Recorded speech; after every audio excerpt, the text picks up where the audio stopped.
Good morning, everybody. Happy Wednesday. Hope you guys are doing well, staying safe out there. Welcome back. It is time for some more Disco Elysium. The cats are currently out in the hallway destroying their toys. I'm sure they'll show up at some point, so let's go ahead and get started.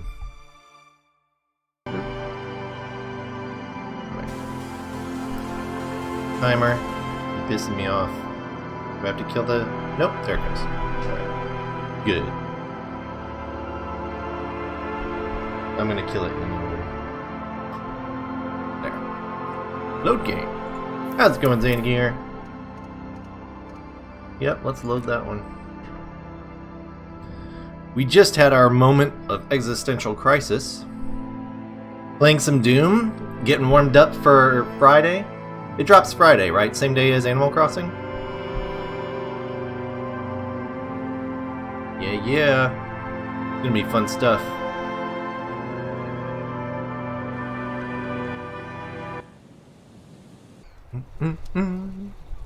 Alright, so we just had our existential crisis. Let's see, let's take a look at things we can do.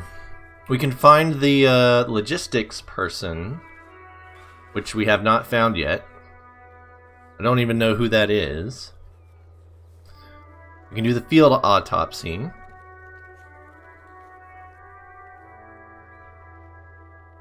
This will need a form to be filled in 4 parts. That's fun.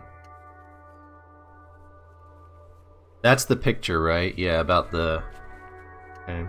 They said it looked like it might be religious, which may mean that we need to talk to the person at the church, which is currently blocked off further south, so we may have to wait on that one. Let's get a background on the case from Kim. That's an easy one.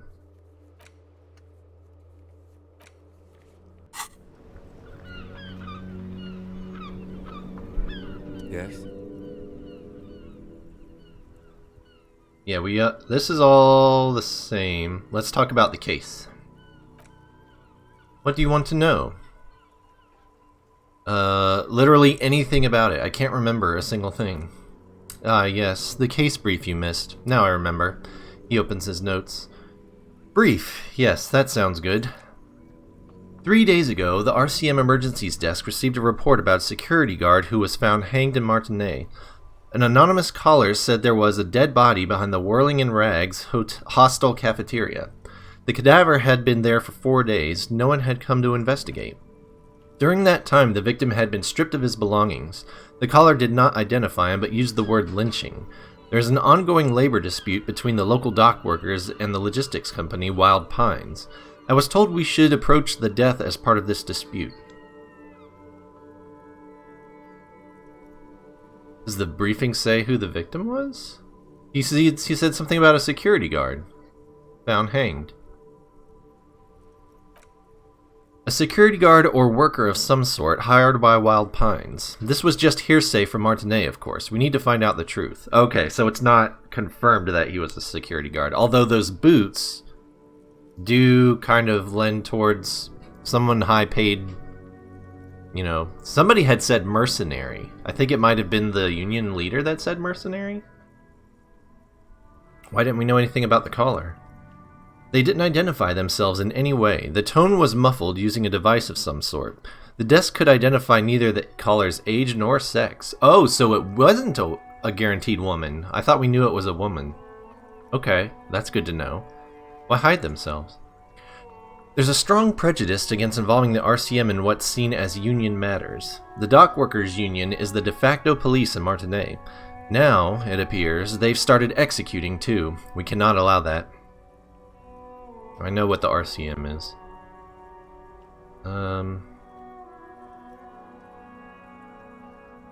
Okay, I understand.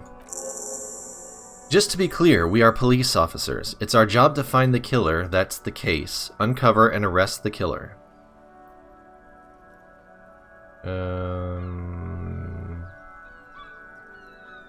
Yeah, if we're from... I don't think we ever asked this before. If we're from different precincts, why are we on the same case?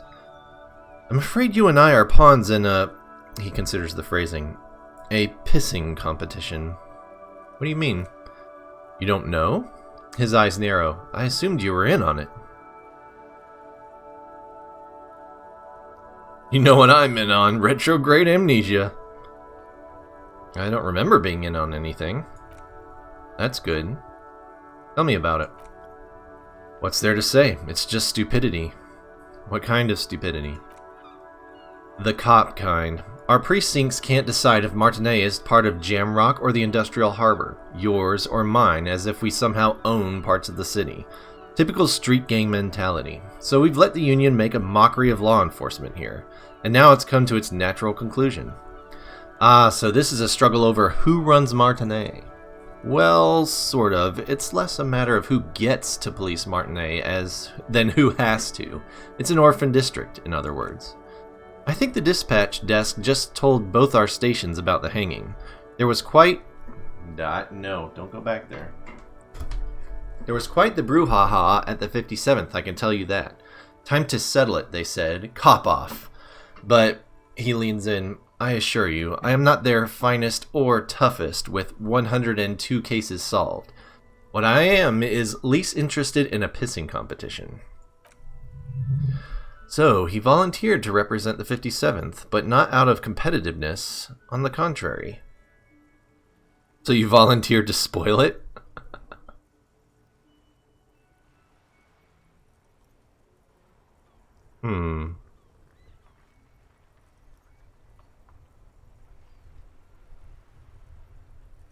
What's special about Martinez?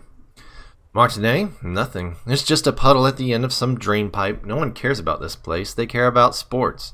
Most of our colleagues don't even know how to get here. North of the interchange doesn't exist. A tremble comes over you. Another after effect of ethanol poisoning, perhaps? Feels like leaves do when they rustle in the breeze, somewhere far away, below the turbine.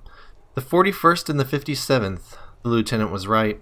It's not about who gets what's north, it's about who doesn't. So you volunteered to spoil it. Yes, I'm an unrepentant spoilsport. The lieutenant appears pleased with this. I wonder what that says about me, that I was sent by my station. He raises an eyebrow, thinking it's best to let you make the next move. It's all part of the master plan, you see.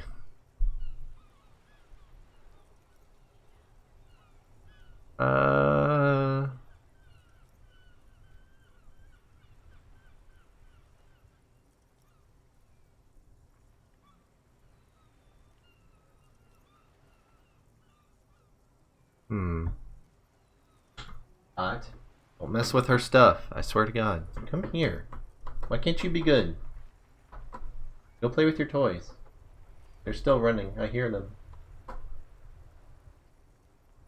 Don't make me boot you. Come here. Come on. Come sit on your spot. What a butthead.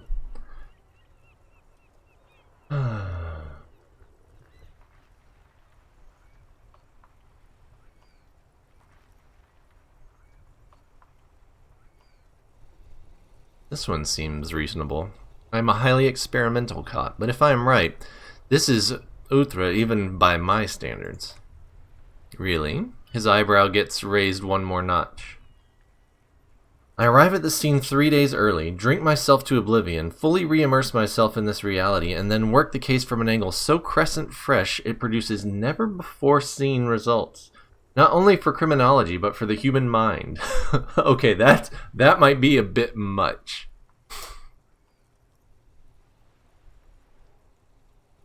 But I like it, so we're gonna do it. It can't be that. Part of him sort of wants to believe what you just said.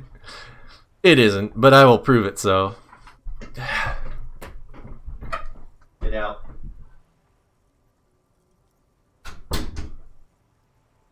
I swear, that cat sometimes.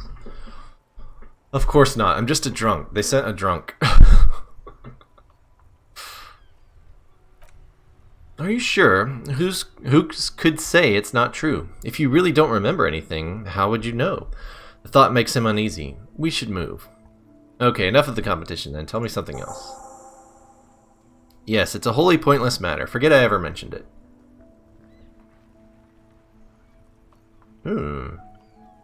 Logic time. Alright, first check of the day.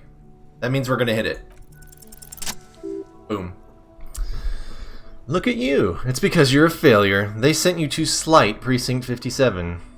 Yeah, that makes more sense than the other stuff I thought of. Just think about it for a second. You're a raging alcoholic who showed up 3 days late wearing piss-stained disco garb. You weren't sent here to win.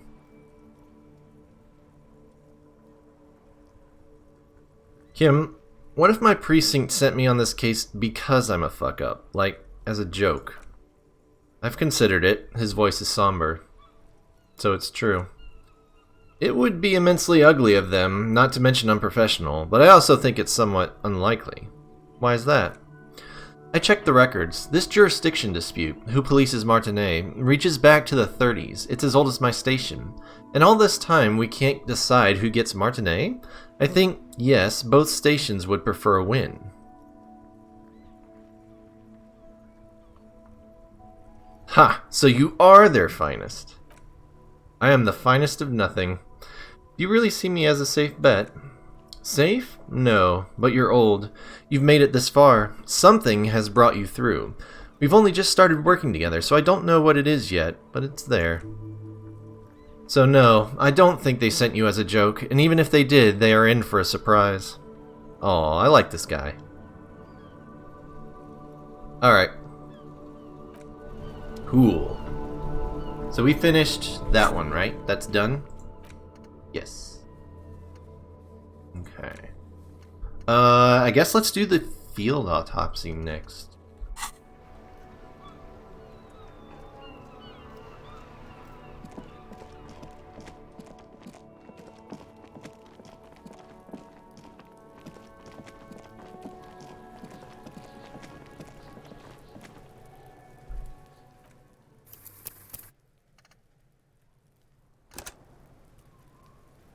Can I get this? Or... oh no, it's part of the... I see.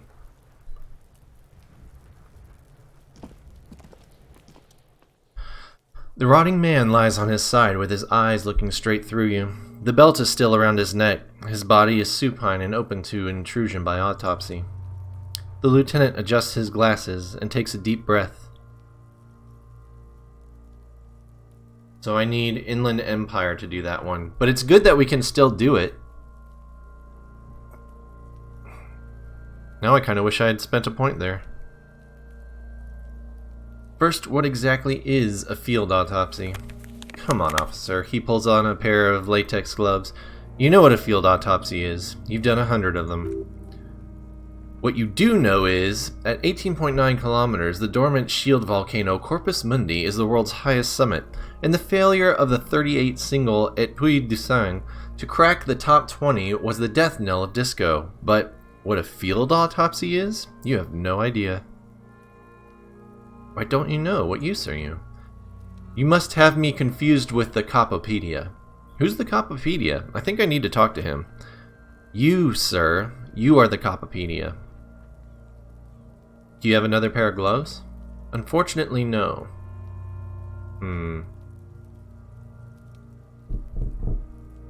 Wait, I have a pair of gloves on. What, wait, are they specific gloves? Roll up. He has latex gloves? Yeah. I'll need a pair then. Can we return to this shortly? We have glove hunting to do. Let's not go glove hunting, please. Let's use division of labor. I perform the anatomical side while you take notes. Okay. We just fill this in, right? Show him the red field autopsy form in your ledger. That's right, he nods. Okay. Let's do this. The dead man stares in silence as you crack open the ledger. The bright red paper is covered in boxes and lists, describing the condition of his skin and organs in 3 parts. Above those, an 11-field info form needs filling out first. It begins with... Let's jump ahead to the 3-part summary. Assistant. That's you, right, Harry Dubois. The corpse is indifferent to your scribblings, just lies there. The next box says, coroner's case number. Alright. KK equals Kim Kitsuragi, 57 Precinct, followed by his date and time of arrival on the scene. Okay. He's indexed the case after himself, not you. Duh. That's because he doesn't want to bring up the messy question of your initials. No. We'll write it down. Next. Name, N.A. Next. Date of birth, N.A. Age, The man corrects his glasses. Roughly 50. Try 40. The damage is so extensive it's better to err on the young side. I'm gonna write about 42. He nods. Race. Mondial. Fair to olive-skinned from the Isola Mundi. This is as vague as it gets. You might as well say whitish. Write it down. The pudgy mess of curdled meat looks neither mondial nor anything else. Sex. Fucky fucky! The little monster exclaims energetically. Male. Pig's gonna have sex! Right, fucky fucky. Male. Nor does he look male, with his pregnant belly and indistinguishable face. Date of death. We're still going with March 4th, 51. Okay. What else? He looks over your shoulder. Body identified by is non-applicable. Case number is the same as the coroner's case. Listens, motionless, with the cargo belt still around his neck. Only one box remains. Evidence of treatment. None, at least not after the initial examination. I'm not so sure. Didn't the footprints look like he was carried over? They'd have to have incapacitated and carried him over. This man was more than a match for untrained dock workers. He places his hand on the dead man's chest as if in preparation. Your central nervous system recognizes this gesture. It's the stations of the breath, ecclesiastic, religious in nature. A holdout from pre-DeLorean burial rites. It takes him 2 seconds to perform, then... Somewhere in Jamrock North, a small wood shed behind Rosencrantz Row, Lieutenant Nick Feuerbach puts his hand onto the chest of a small corpse, no larger than a monkey. It's raining outside, light drizzle. There is darkness in the shed. Elsewhere yet, an obese female sits in a wicker chair, her silhouette ball-like against the window. Outside, Grand Couronne. The day is turning dim for Sergeant Mac Torson. Hand extended, he approaches, to make sure she is dead, more than anything else. The building is tall, 7 stories, wind-wrapped in solitude. Most of the apartments are unoccupied. This was a suicide. The other, an accident, the small one. And so all across Jamrock, Coal City, GRIH, 42 deceased persons found today, 42 stations of breath. We should start the post-mortem. Oh man, that was dark.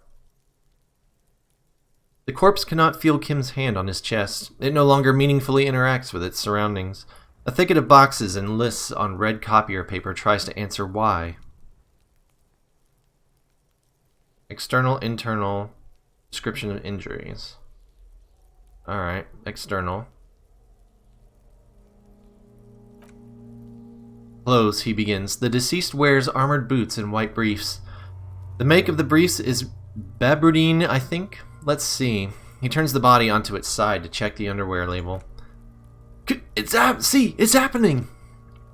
Babardine, yes. Inexpensive. Size M. Color white.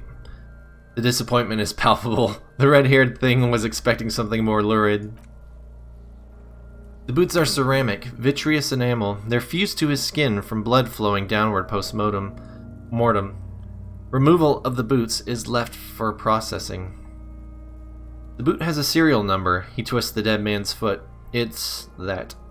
The lines between the plates are in the shape of the alphanumerical. The number is purposefully concealed by the design. Tattoos. He stands up, feet planted on either side of the body. The upper torso is covered in a single continuous tattoo resembling a national pattern. It reaches from the right shoulder to the heart. The ink is blue and white. I thought he said it wasn't national. At least not any nation that he'd ever heard of. The assistant has a color photograph of the markings, to be added to the case files as document A1. The photo is taken on the scene using a Trigat Mini. The deceased has a belt for airlifting cargo around his neck, tied with a hangman's knot. Color, yellow. Length, 3 meters. There's a buckle on the other end. He produces a measuring tape. Well-nourished, athletically built, measuring 1.8 meters. Generally consistent with age 42. Preservation is good. Ambient temperature below freezing. Body hair is light brown. Distribution is consistent with age. He kneels in to get a better look. The deceased had male pattern baldness. Hair is combed back, short.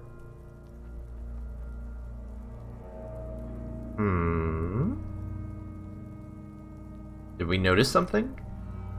Oh. Touch the I thought it was... Never mind. His hair feels wet, soaked with rain, cold to the touch. Not that different from a living person after a swim. Okay. Thought we might have gotten some info there. Lividity is consistent with hanging, albeit faint, as noted. The head is congested.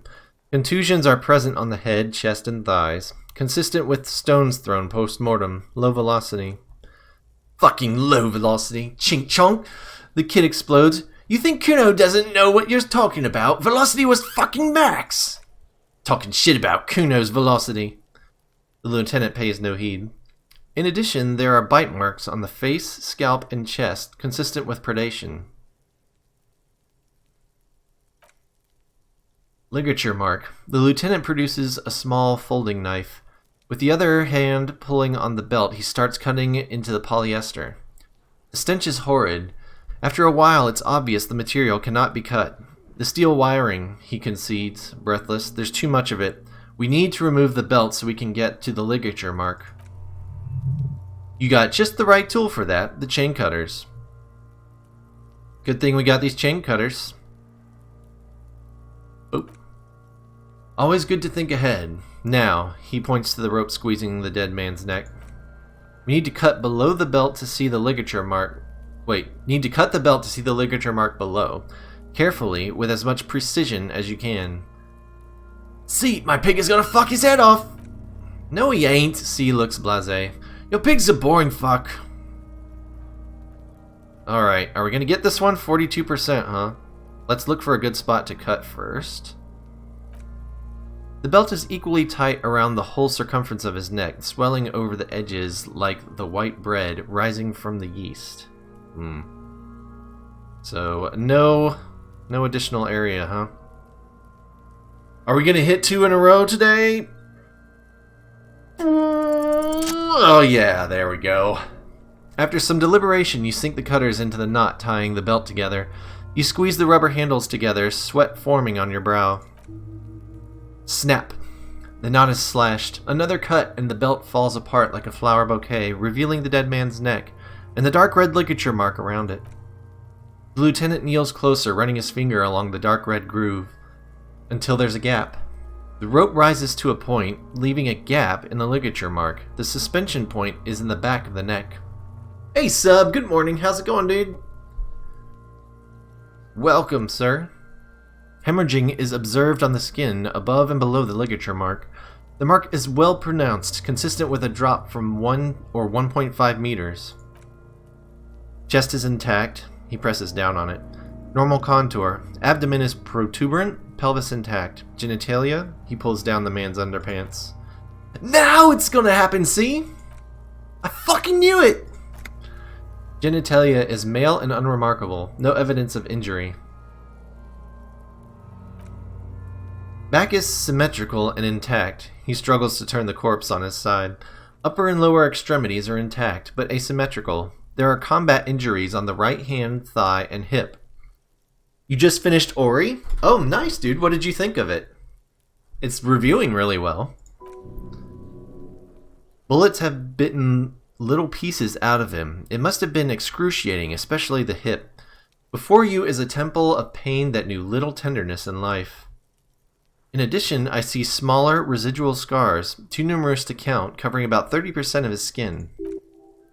From wounds sustained over 2, maybe more decades, dispersal and accumulation indicates long and active combat duty. Last item, hands. He takes the man's right hand in his, inspects it, then moves on to the other hand. Let's take a look. The hand is surprisingly heavy to lift, filled with decay liquids. Feels as though it could explode if squeezed harder. You're suddenly repulsed, so much so you feel compelled to drop it. Hands are clean, the lieutenant says as 5 cold sausage-like fingers slip from your hand. No sign of injury from struggling. Were we expecting any? I was. Maybe I'm just not seeing them. Honestly, the stench is making it hard for me to think at the moment. You'd say 8.5 out of 10. Very good game, but I think Hollow Knight is quite a bit better still. Yeah, that's what I figured. I'm looking forward to doing those games. I think I'm going to do the Ori and the Blind Forest after this one. Ooh. He turns to the side to breathe. It's not enough. He buries his face in the sleeve of his jacket. You hear a muffled voice. That's all for the external. Well done. What next? Time for the internal summary. Examination. Central nervous system, he says, and then concludes abruptly. I have nothing. Do you have anything on this man's central nervous system? Of course, there is a moral to be drawn from it. A moral to this story. A moral? No.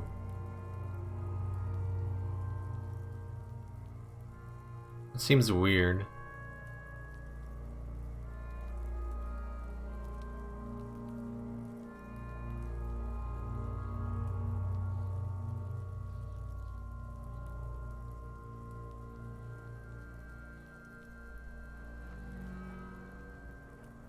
Or central nervous system? I don't know. Yeah, I've heard the first one is good. I'm looking forward to playing it. I'm just gonna say no. Musculoskeletal, purge fluid is coming from the mouth. He gets close to the swollen mouth hole, eyes squinting from the fumes. Not injury related, eyes and tongue protuberant. Hyoid bone, let's see. With his eyes almost closed, the lieutenant pulls his hand on the dead man's throat and begins to massage it gently. A rotting smell erupts from the mouth. Purge fluid runs down his lips, black and viscous. Yeah, check that fucker off! The hyoid bone is fractured, he says after a while.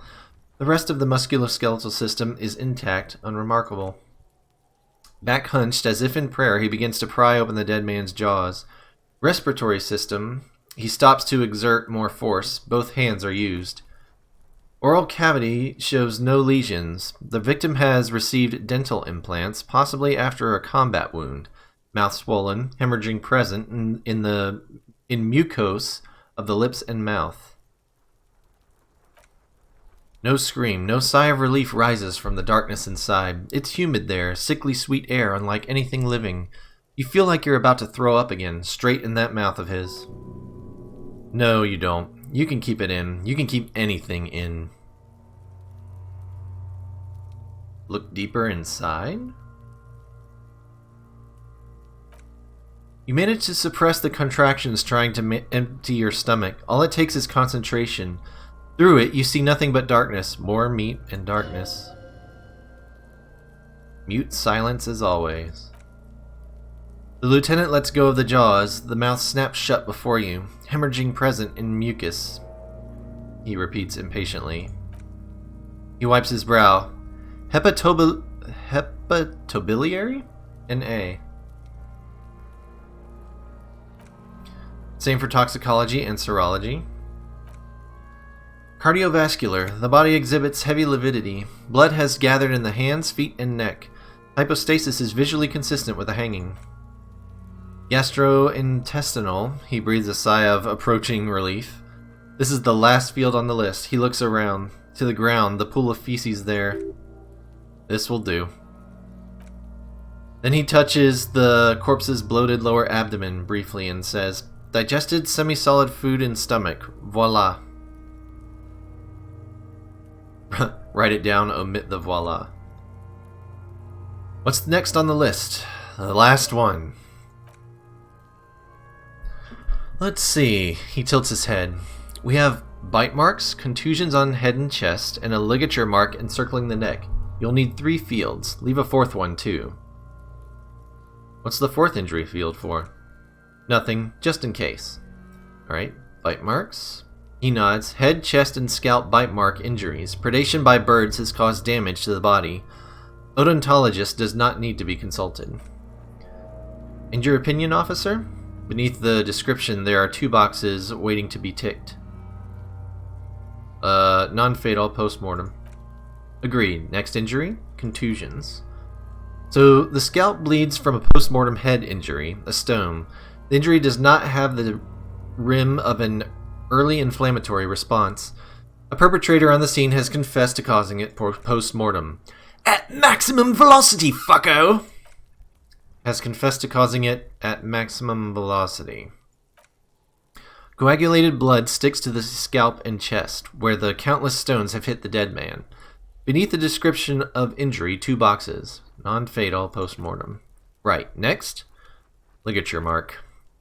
A dark red abraded ligature mark encircling the neck with a gap on the nape measuring, let's say, 7 centimeters. The hyoid bone is fractured, the cervical column intact. I see hemorrhaging on the skin above and below the ligature mark. Depth of the mark, 1 centimeter. No signs of clawing on the neck. Below the note, 2 customary boxes wait to be ticked. The man's head jerks to the side, awaiting your judgment. The ring around his neck is visible. Opinion, fatal injury. That's it. He cracks an uneasy smile. We have established cause of death. It's not much, and it leaves much to be questioned, but it's a start. He produces a small black plastic roll from his jacket, a body bag. Let's wrap this up. I pronounce this field autopsy over.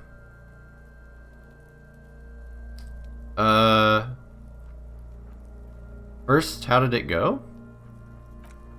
Well, we established probable cause of death. Some would say that's the goal of an autopsy. What else? We were thorough with the list of injuries, too. We described them all in detail. What is there to say? Given the circumstances, it was a professional field autopsy.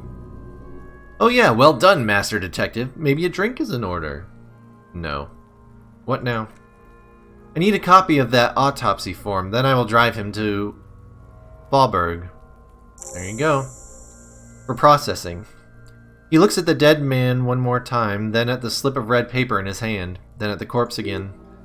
I'm sure we didn't get everything. There's always something. Search the body one more time thoroughly. 3%.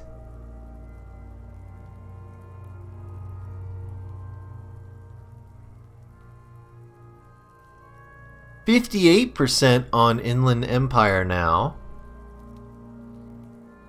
Can we hit 3 checks in a row?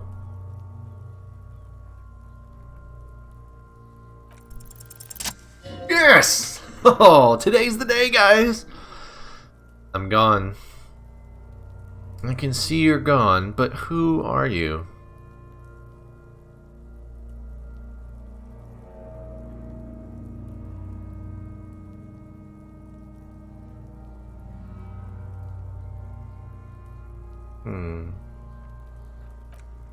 I'm a joke. Look at me. You are now, but who were you when you were alive? No, there's nothing funny about you. There's nothing funny about jokes either. Who were you when you were alive? A killer. A motherfucker and a killer. I have another question for you. Where have you gone? Into the wild pale yonder. Where is that? In the past, way out in the west. What is happening? What do you mean? I'm talking to you. It's the power of your... Black frothy liquid starts bubbling on his lips. Imagination. Go ahead, ask me more questions. You fucking love questions. Why do I love questions so much? Because you're a copperoony. Look at all of them go. Do you want more questions? To give me a comical amount of questions. No, I'm good. You're lost, Cop Dapo. Would have been so primo. Enough. So that doesn't get me anything. 3% to hit this. There's no way we hit this. You have to get like a 12, right? Maybe an 11. This is a white check. You may retry it.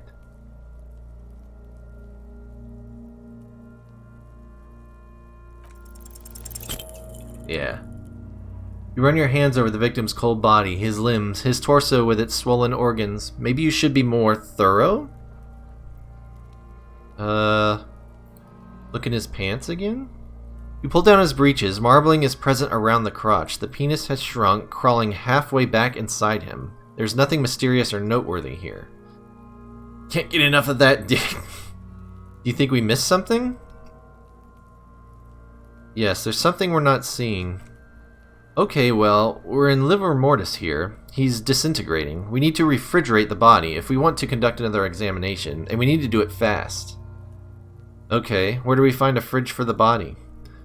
It would have to be industrial in size. Let's start by asking Gart at the Whirlingen Rags and the Fritz store down at the gates.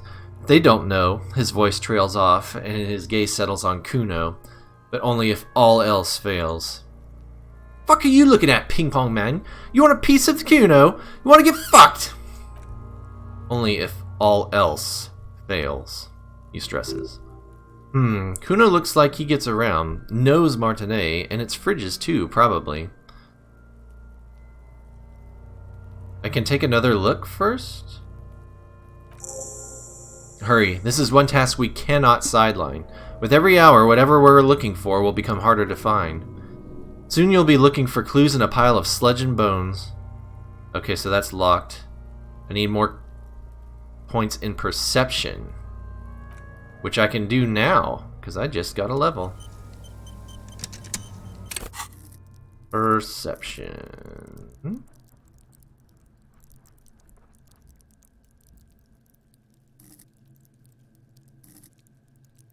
There we are. Boop. Then let me save.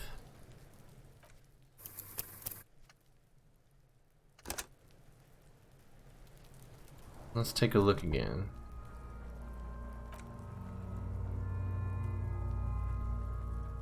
Still 3%? I got 2 -1s. Stop wasting time, you're smart. Established probable cause. So we wasted too much time to get it. I don't think it's going to happen. But we're going to try this one more time, I guess. Yeah, failure. Let's try this a couple more times. I doubt we're going to hit a 3%er, but you never know.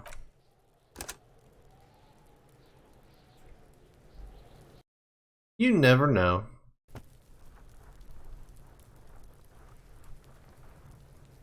I open the door and let Kitty Bits back in.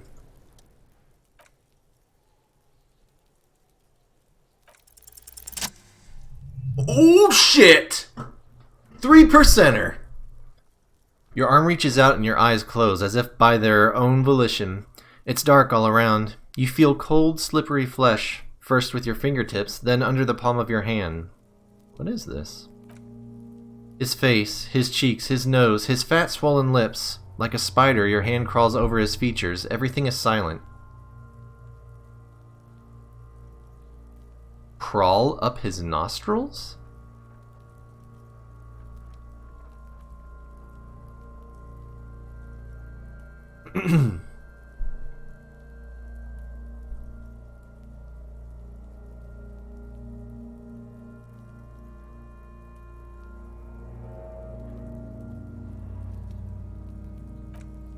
They're swollen shut. You need to really push to get in.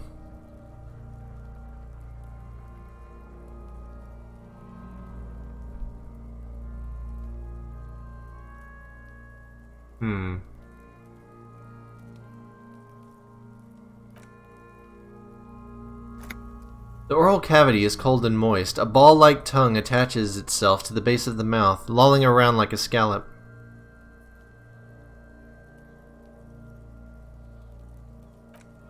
Squeeze his nose? You pick it between your fingers. The mass feels large, very porous somehow. Keep crawling lest you break it.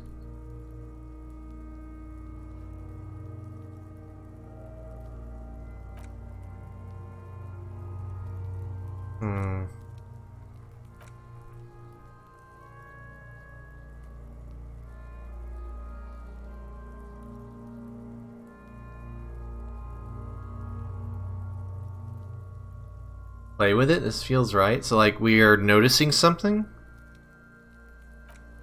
The tongue moves freely in the cavity. The mucus of the mouth is slippery, delicate to the touch. From the soft meat, teeth are budding, hard pearls of bone in the gums, and in the back of the mouth... Can you feel it? You're so close. Rip his jaws open now. Look in. A vision of black and dark red death, pried open by your naked hands and studded with teeth. Looks like he's laughing, death fumes rising from the throat. And there, in the back of the mouth, above the bell of the uvula, right in the soft palate, you see a hole, barely visible to the human eye. It is swollen shut, almost vanished, no larger than 0.4 centimeters in radius. The edges appear darkened. An abrasion collar. This is what we're after. Abrasion collar. Abrasion collar. Kim looks in. There's a pen in his hand. His notebook is open at the copy paper. Kuno is silent. Touch it with your finger, gently. A black trickle of liquid runs into his throat from the wound. Put your finger in? Your index fits right in there. A tight tunnel of flesh opens up. Tissue damage, wide enough for 2 fingers. As you push both in, you reach through his mouth right into his brain stem. The fuck is happening? Oh shit, see? Feel around first? The basal ganglia feels clumpy. What entered here has torn apart his reptilian complex. This man will never sleep again, never wake.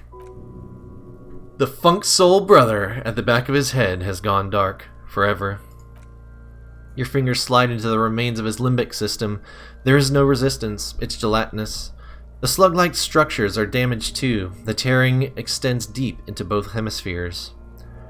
There's a cavity cut right between the hemispheres. The lieutenant answers with the sound of his pen on paper. Fucking cavity, see? Kuno's voice is hushed. Push deeper.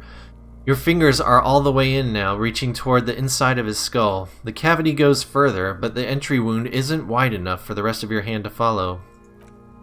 Your fingers reach toward his skull. His cerebral cortex feels like jelly, cold jelly. Strange fluid streams down your wrist as you push deeper, until you feel it on the tip of your finger. Is there a bullet? Sharp, serrated material. The edges cut right into your skin.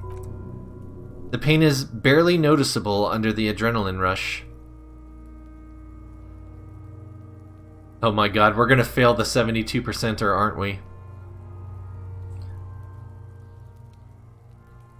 I feel a solid object right under the skull. Can you get to it? He searches his pockets for something. Inspect the skull first. There's a tiny crack, a protrusion in the cranium, right in the back of his head. Your finger must be pointing straight at it, from the inside. The object that is in there stopped just short of the skull, in the encephalus, knocking this tiny fracture into the cranium. We have the markings of a very small exit wound here. The lieutenant leans closer. Forget about the fucking exit wound! The pig is wearing him like a fuck puppet. Now we're at 83%. Don't make me miss this. We're so far into this. Come on. Yes. You pick the object between your index and middle finger. Feels sharp, like metal. You press your teeth together. Your jaw is clenched. All you need to do is just slowly pull your fingers out. The inside of the head feels cold and smooth like a glove as you pull out, sweat dripping down your brow. Careful not to lose the prize between your fingers. With a plop, your hand emerges from the mouth, covered in blood up to the wrist. Between your fingers, a small flower, a blossom made of lead. Fucking beautiful! A bullet. The lieutenant puts a small bag marked evidence under it. The bullet falls in the bag, leaving a smattering of blood on the plastic. He raises the bag under his eyes and says, unknown caliber, rifled, some kind of brittle alloy, fractured on impact. Keep it as a gift? What?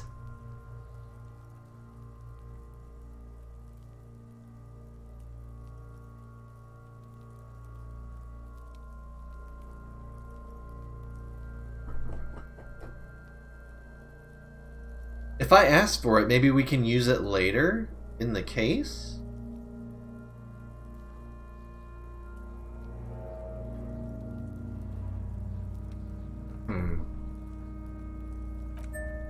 Of course, you've earned it. The lieutenant drops the bag in your bloody hand. It feels light. He turns to his notebook. We need to add an item to the injury list. Injury number 4. Oval entry wound with an abrasion collar. Soft palate, back of the mouth. High velocity, temporary cavity in brain tissue. Small exit wound on the occiput. He underlines the injury forcefully. How does that sound? Hey, Delavan! How's it going? Yeah, some of the dialogue is weird. It certainly is. And thank you so much for the follow. Welcome. Great to have you. Yeah, the writing is really good in this. I like it a lot. Sounds about right. Opinion, fatal injury. Goddamn right. Agreed. Click, click goes the pen. And one last thing. We should amend injury number 3, like ligament mark. New opinion, non-fatal, post-mortem treatment. He's proposing the bullet was the real cause of death, and the hanging an attempt to conceal this fact. Yeah, it was all treatment to hide it. Yes, and the belt around his neck, the hanging, even dragging him to the yard, all of it was done after this man was already dead. Agreed. He nods. I have had my doubts since you showed me the tracks. Why did they carry him over? Why not march him, I thought. There was no satisfying explanation. There have been other signs, too. Small details. Everything is too neatly designed for us to assign probable cause here, as we did foolhardily. Well, no more. There is, of course, the very real possibility he was both shot and hanged. Maybe they shot him while they hanged him? No. That's dumb.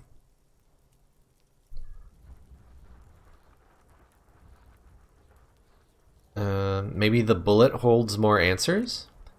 Yes, we should take a closer look at it. I'm certain it has more to tell us. This little thing could reveal much about the weapon that shot it. Let's see. Who would do this? That's for us to find out, but this, it will make finding them just a little easier. Why would anyone do this? To hide something. The real killer? The real motivation? What really happened here? I definitely need to wash myself. Oh, he nods. You really, really do. I'm glad to hear you say that. Your room in the whirling in rags should come with a bathroom. Be sure to make use of it in the evening. What happens next? We put him in a bag and carry him to the holding pen of my Kanema. The body bag should contain the odor for the duration of the transport. I would drive him to processing, but it's too late to do that today. I'll do it first thing tomorrow, no problem. One more thing. This was really good really good work, detective. Let's drag him to the Kanema. Alright. He takes out a shiny black body bag and starts pulling the plastic over the dead man's face. I will need a little help carrying him. You take the hands, I'll take the legs. We did it! Oh, I'm so glad we hit that 3% check.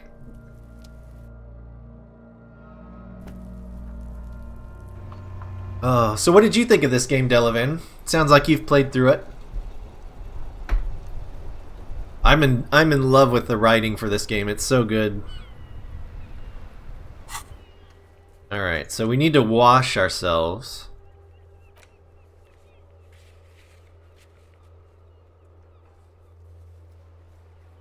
We still need to get a map from somewhere. Maybe there's one in the store that we can buy.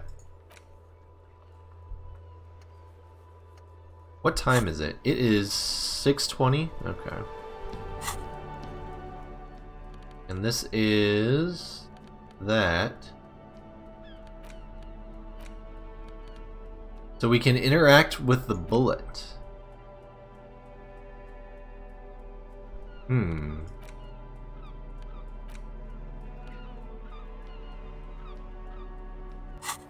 We are definitely saving here, though. That was freaking awesome. You should check out the cursed door in the library. I haven't even... If you're talking about the curtains or whatever, I might do that at some point. But yeah, don't... no spoilers, thanks. Appreciate the offer.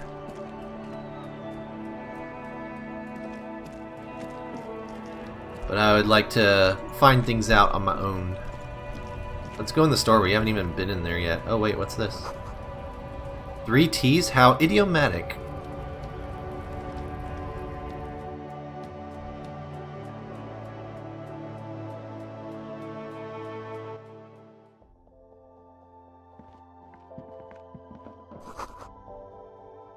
Yellow roses.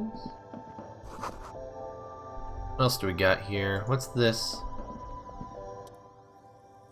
The tear machine stands in the corner. A sign says 1 bottle is 10 cents. Oh, yeah, let's get paid. Nice.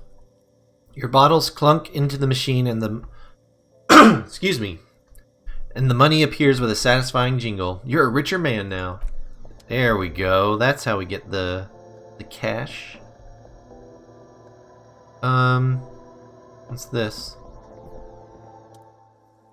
Pharmaceutics. A small cabinet on the wall is filled with various medicine bottles, nasal sprays, and blister packs. They all bear the St. Baptiste Pharmaceutics logo. Their logo is the bloodless rose, pure white, untouched by harm. Just ask me if you need anything from St. Baptiste. We don't stock prescription meds, but we do have Nosifed, Druamine, Magnesium, and Hypnogamma. Okay, I don't need anything. I'm at full health right now.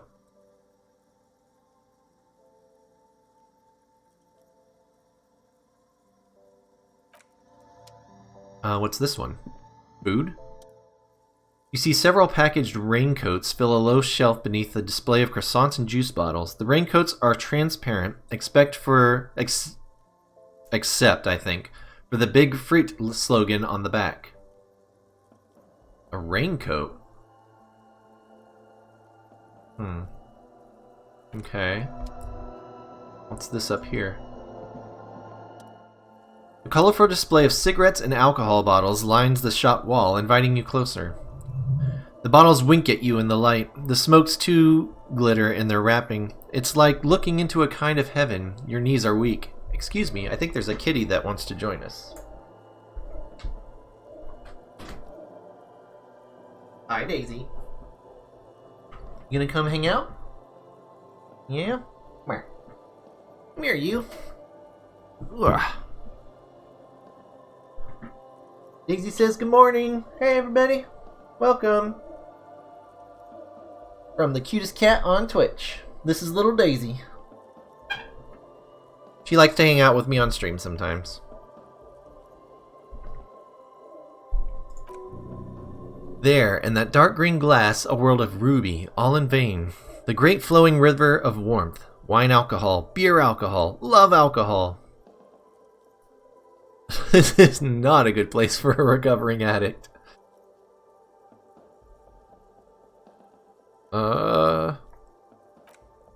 The clerk looks at the wall of goods behind her. Guess not, no. She adjusts her hat. Good thing you're an unrecovering alcoholic, then. I'm obliged to inform you that both alcohol and cigarettes damage your health, but I guess you already know that.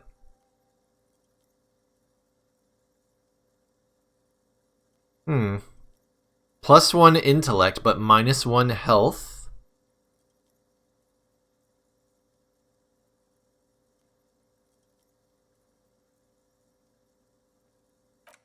Because I know we have the task of find smokes and smoke them for those massive bonuses.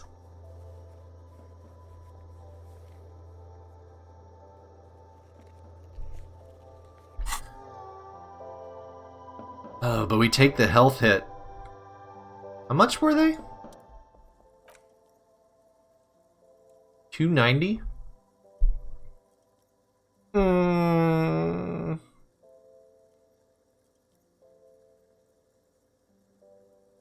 Do it. He would. Then we go here. So we got our bag and we got our cigarettes.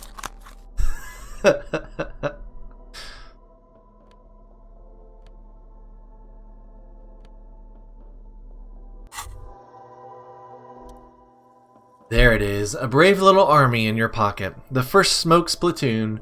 20 brave souls standing in salute, ready to step into the fire for you, sir.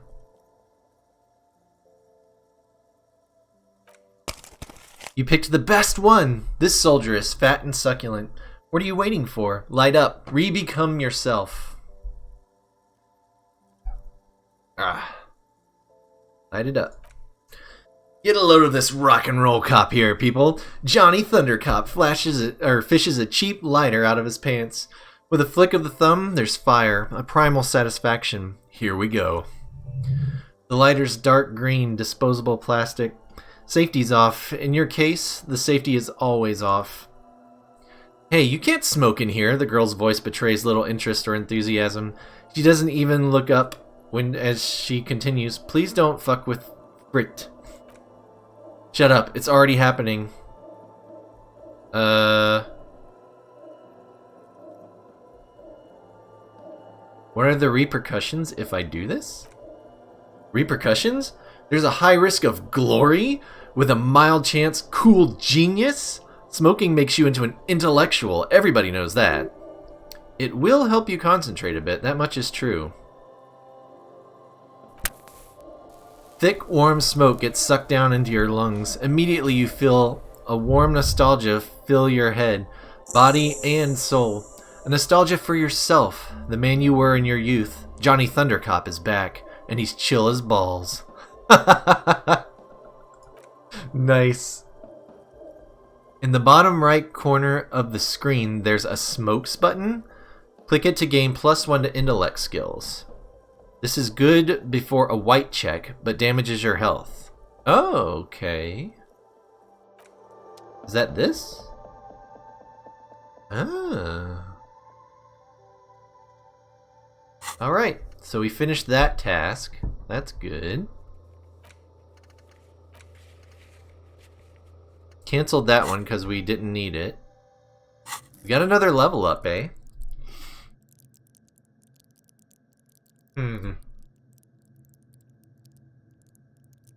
Wonder if I should save this until I need a check.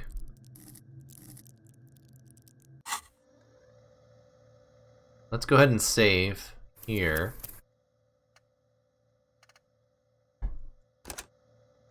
And let's talk with her. Welcome to Fripp. Feel free to look around or something. Everything is out on the shelves. She returns to her magazine. What's that magazine she's reading? What magazine are you reading? You mean this? She looks at the cover, boasting a colorful photo of two girls kissing. This is Pop Stars. It's got, like, famous people in it. It's not for sale. Looks like it also has something called Police de la Mode featured on page 34. This speaks to you.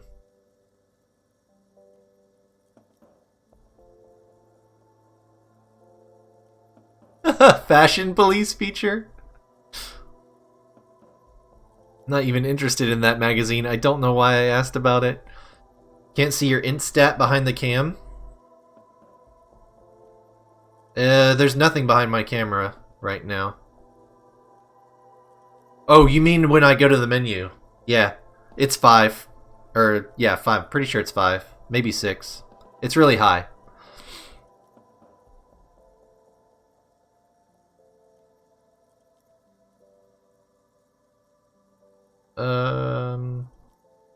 Forget about that. What's this fashion police feature? It's where they rate different outfits famous people wear. It's kind of funny. They're kind of mean. It's about who's the most stylish.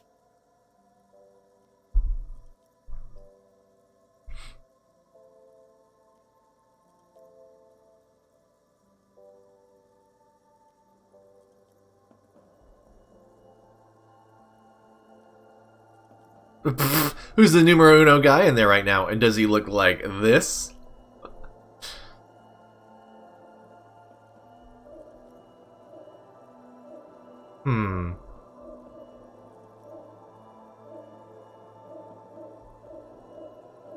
So I kind of don't understand this. Like, I bet your hat would take the prize. Like, are we saying that would be the most stylish, or that would be the worst thing?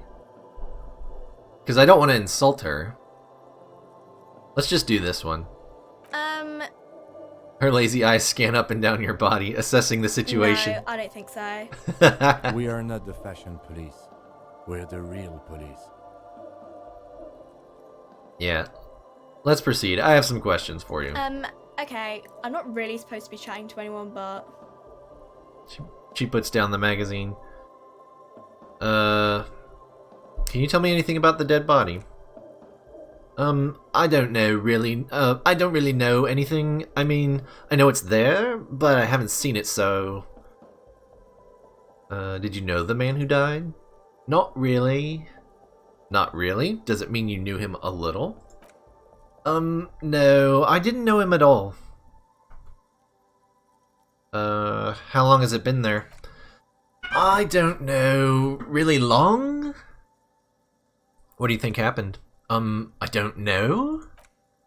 No need to worry, the lieutenant's voice is soothing and professional. It's just standard procedure for us to ask around. If you hear anything, let us know, okay? Okay. She scratches her nose. Thanks for your help.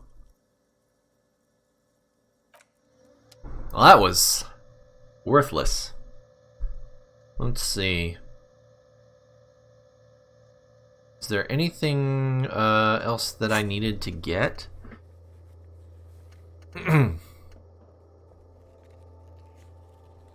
Oh, we can run the number on the armor in the car.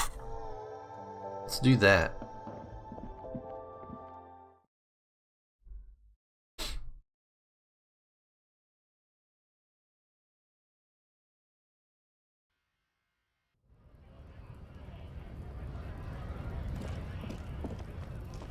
There we go.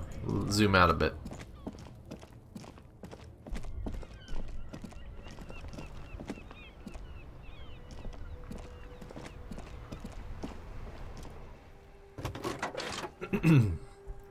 Pick up the radio again.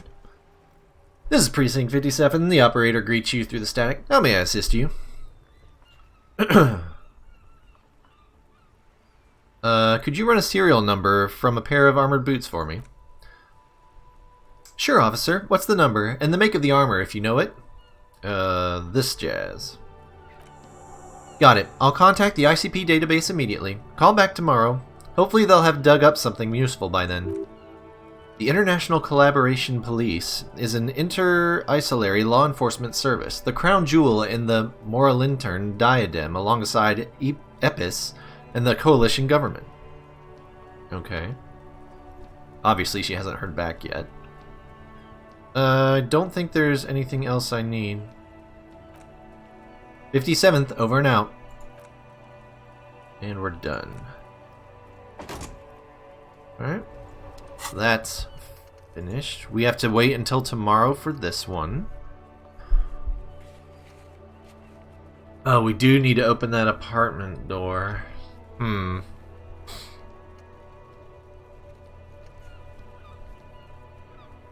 These guys aren't going to show up till tomorrow? Or they said maybe in the evening, like they might be there now? Let's walk inside really quick. I don't think anybody's going to be there though. You took the union boss job? Yes, I did. I didn't really have a choice based on how I played it. I kind of got stuck in it.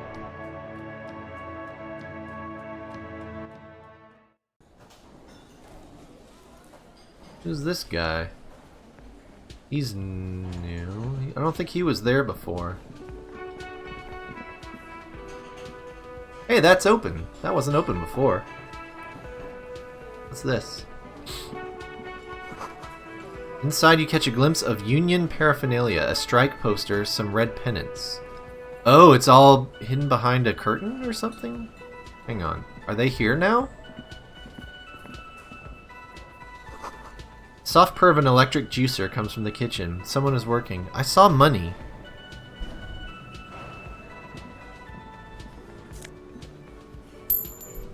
Who are you? Yes? Oh, it's Kim. Never mind. Sorry. I didn't see you walk in there.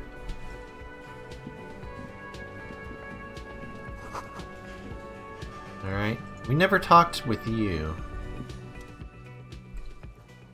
Gorsy Kubek. A thin man is smoking below an exhaust hood, occasionally sipping from his mug. This must be the Whirling's cook.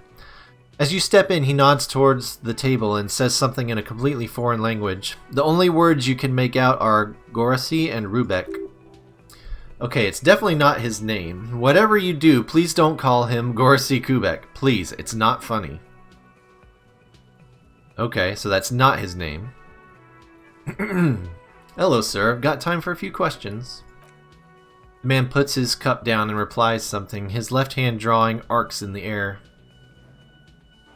Let's see. Leo said you're friends with Manana. Is that true? We got that. We got in that borscht. So this is the investigating that, you know, drugged borscht or whatever. Let's do this one first, though. The mention of Manana gets his attention. He smiles and delivers a whole slew of unfamiliar words and lively gestures. Then he falls silent again. I hope I'm still live. We just had a brownout.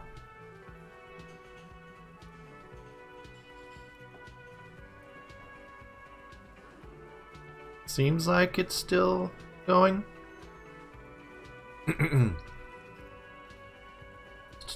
Then he falls silent. So he doesn't speak. Heard it, but you're good? Okay, great. I guess he doesn't speak our language? Point to the large pot. The man says a couple of sentences in that strange language of his and then seems to wait for you to speak. I'm pretty sure he asked you a question. He doesn't know your language, you can just say something cool in return. Mercury rising.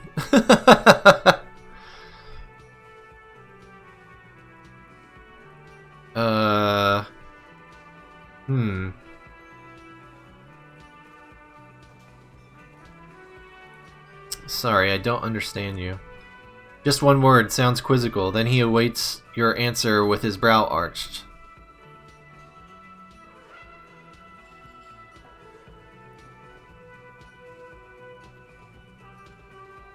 I wonder if he's asking if we want some, and he's gonna give us some?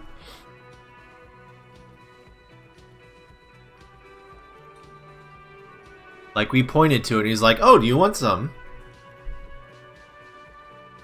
Yes. The man looks at you, then at the soup. His face lightens up. He picks up a bottle from the shelf. Arzek need more vodka? Okay, so it's vodka that keeps the men happy and in good spirits. He nods. Clever move by the Union. Of course, vodka. Now that makes it a very, very special borscht indeed. Turn it up and then ask for some yourself. Turning it up seems like a dangerous idea, honestly. The place is a powder keg.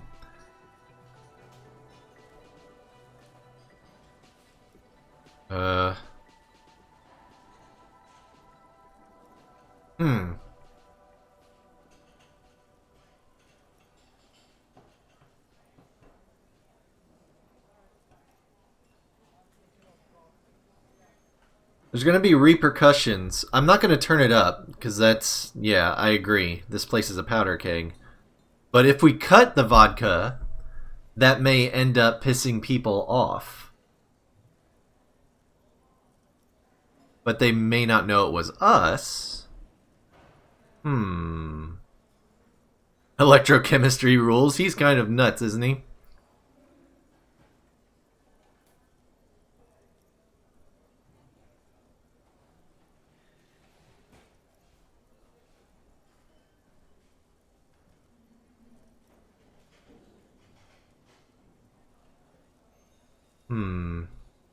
But if we make the Union members unhappy...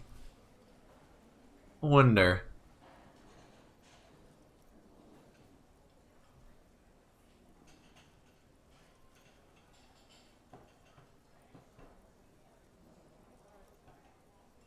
I wonder...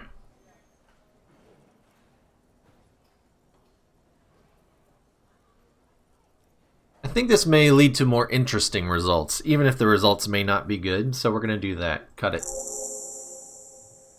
The cook gives you a long disappointed look, then turns the stove off and seems to wait for you to speak. You've got some impressive pots there. He smiles and bangs his ladle against each of his pots in turn. It's almost like music, especially with the sounds of assorted dishes boiling and simmering on the stove. I don't think I need anything else. Stay masculine. What's this? An aroma of spices, alcohol, and tomato hangs in the air.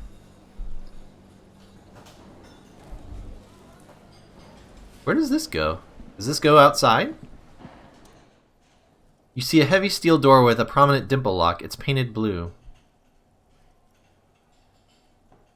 I'll be back, door. Mark my words. I wonder where this door leads. You do? The lieutenant regards you with patient skepticism. It's a door in the back of the kitchen. Why do you care where it leads? Eulifar, what's up, dude? Sorry you're late today. I was at the doctor. Hope things are okay with you, Eulifar. And everything was fine at the doctor. Welcome back. And thanks for the host.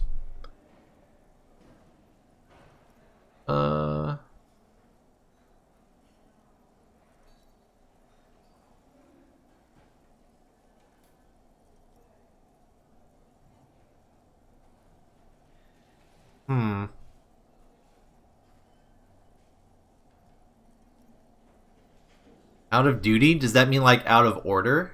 Like, is there a sign that says out of order? Oh, no.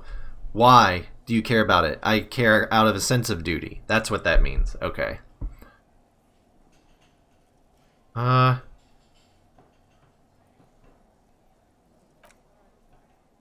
Yes, I suppose it's worth seeing if we can get in, just to be thorough, as a side investigation.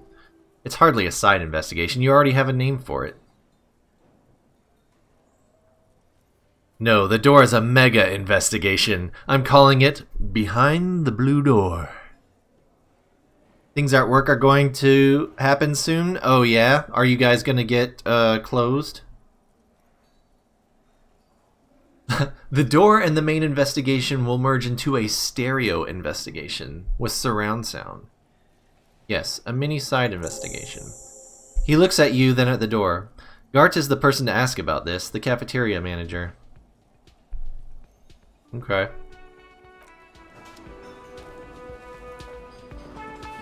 We're gonna figure this out and waste time in the process. Can I help you?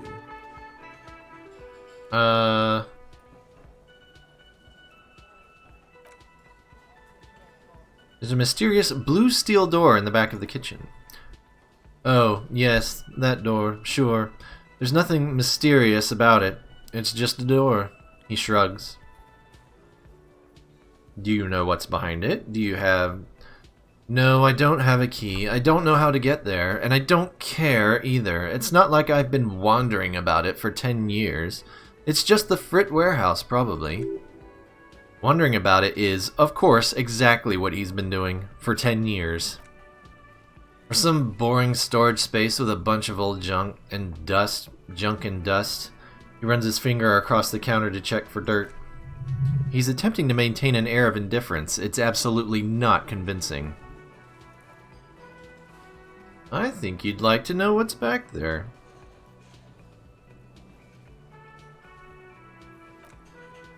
Fine, okay, a little, he shrugs, but my job doesn't leave me time for wondering about one locked door in one of the cafeterias I manage. So I haven't opened it. I have cleaned the whole place 100 times over, though, after the animals, and I haven't found a key, so good luck with that. Okay. Goodbye.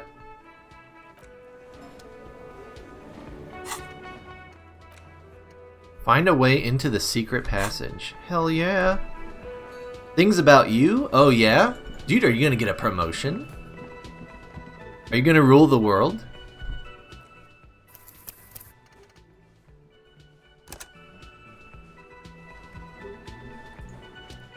Touch the door.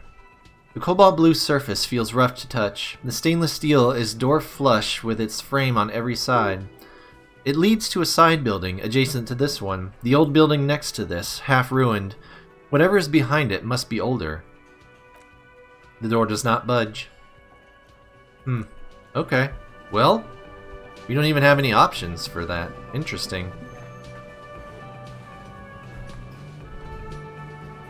What is this? It's free money is what it is.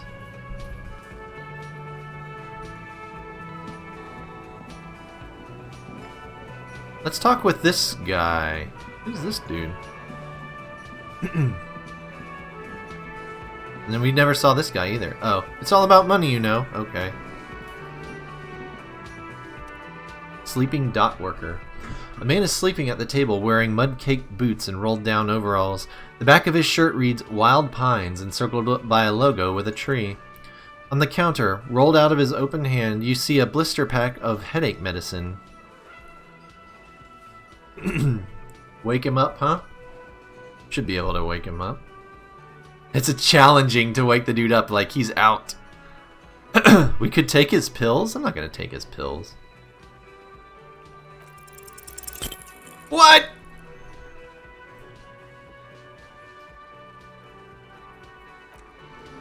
Oh, we're not failing that.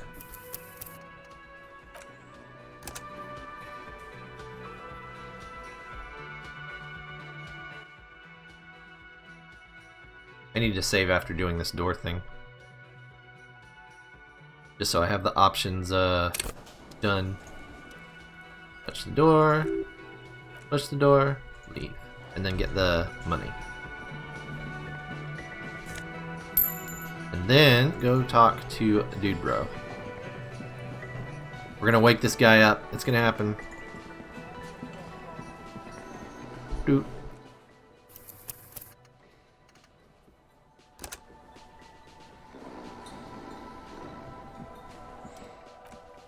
Wake up, my dude.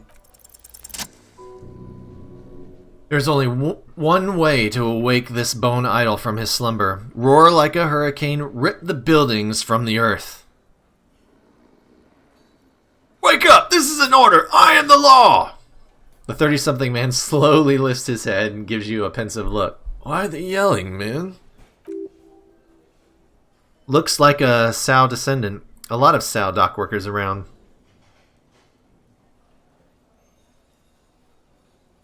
You're alive? You looked out for the long count there. Wait, what? I was just sleeping. He seems pissed off. What do you want, officer? Why are you sleeping here while the others are out striking? They got it. Measurehead's got it. He's guarding the gate. I'm just getting some sleep. Or was. Who's behind organizing the strike? We are. The workers. The union. We know what we need, what's right for us. You mean there's no leader? Okay, I guess there's also Evrart. He's in charge of the union. He's smart, knows how to negotiate. He's got our back. What about the dead body in the yard? Yeah, what about it? You seem cool with it. Do you have many of those hanging from the trees here? Just trying to find out what you know about it. You know, people die here every day. Someone's found in a ditch, another one falls in a manhole, a third one gets eaten by stray dogs. He respites. If someone has decided to die on top of a tree, then how is it my concern?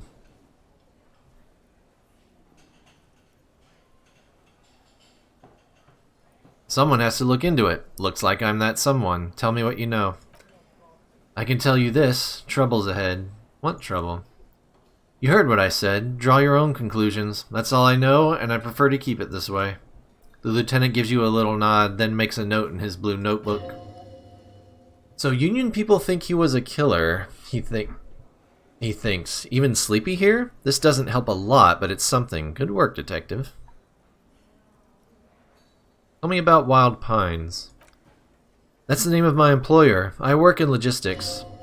He doesn't sound too enthusiastic about this. How's that going? How's it going? The dock worker lets out a big yawn and stares at the cafeteria's terrace doors. Some fingerprints glisten on the glass. Haven't you noticed what's going on outside? Of course, it's a total madhouse. Good, then you understand the gist of it. We would all be better off without the employers and their employment. For one, I could get some goddamn shut-eye. He rubs his eyes, then lets his head fall back on the table. Right to sleep, I say.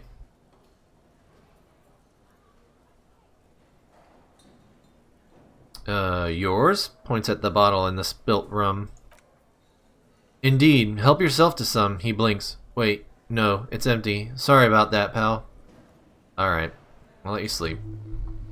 The dock worker doesn't answer. His head is already back down on the table, in sweet sleep.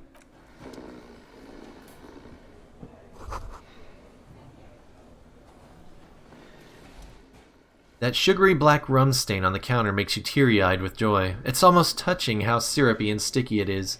How long have you been up already? Pretty long, it's drink o'clock. Not now. Oh, excuse me. Do you have something better to do than lust for sweet, syrupy rum and lemonade? With a twist of lemon? Maybe lime? Maybe who cares, just rum? Maybe I should lick it before I go? Oh my god. Can I grab the bottle? No, I can't. I wanted to get the bottle to sell it, but oh well. Okay, it is now 7 p.m.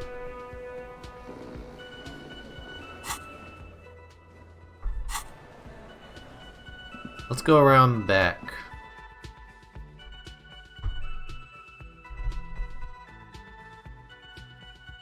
Table booze, right? The best kind of booze. For today's discriminating alcoholic.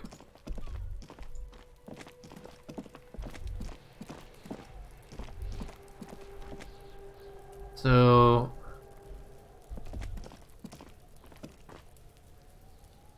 oh, I remember there was something I wanted to do. We left some money up on the roof here.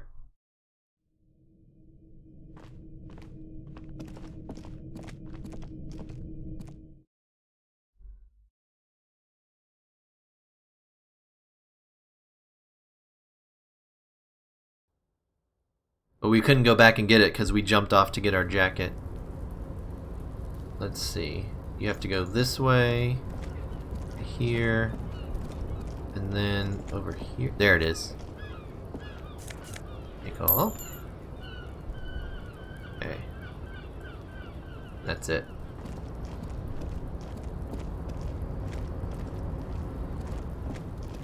So I think that's the door that we're supposed to open?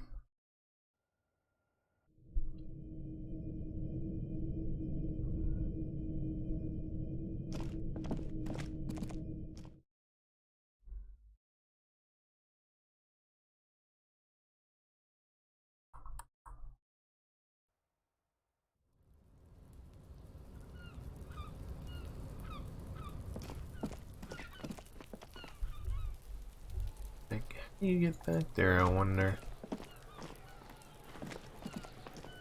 It's like a separate area.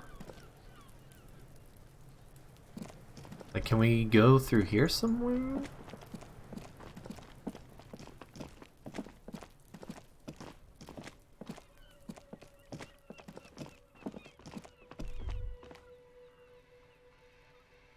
Oh, that's that call box, right? Yeah. What is this? Okay, can't open that.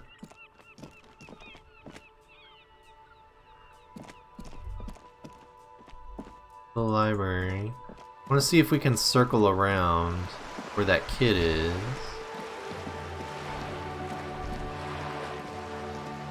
We haven't been up this way yet. Whoa, what have we here? A bridge? A bridge with loose nails and rot-infested wood that creaks in the wind. A construction code violation if there ever was one. Whatever. Let death come. I'm a Revacholian badass. So I'll have to take my chances. Yes, so just be careful out there. One false step could cost you dearly. What's that? A lonely cormorant surveys the sea, indifferent to your approach. Oh, it's just a bird. A burb. Belly of this boat shines like it was recently painted. What is that? A whole wall? This is a wall on the side of an apartment building. Why am I looking at this wall? In the dimming light, some things become clearer? Something was painted over?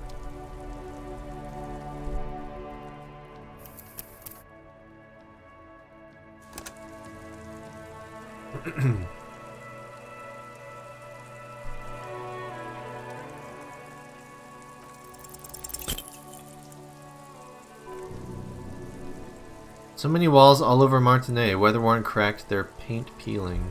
We're gonna try this a couple of times. Because it's not that bad of a check. I wonder what it is. It might just be like some world detail.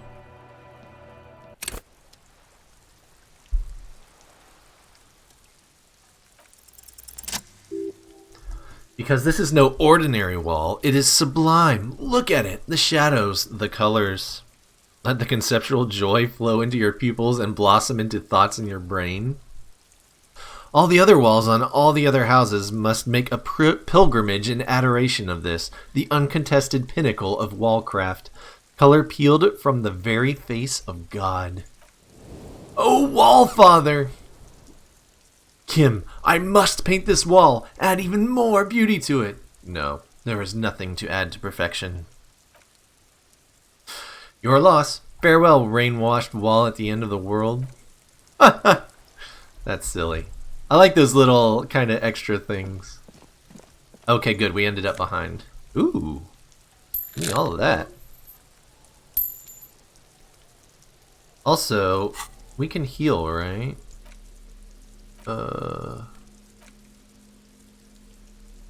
Or no. Do we not save those? I guess not.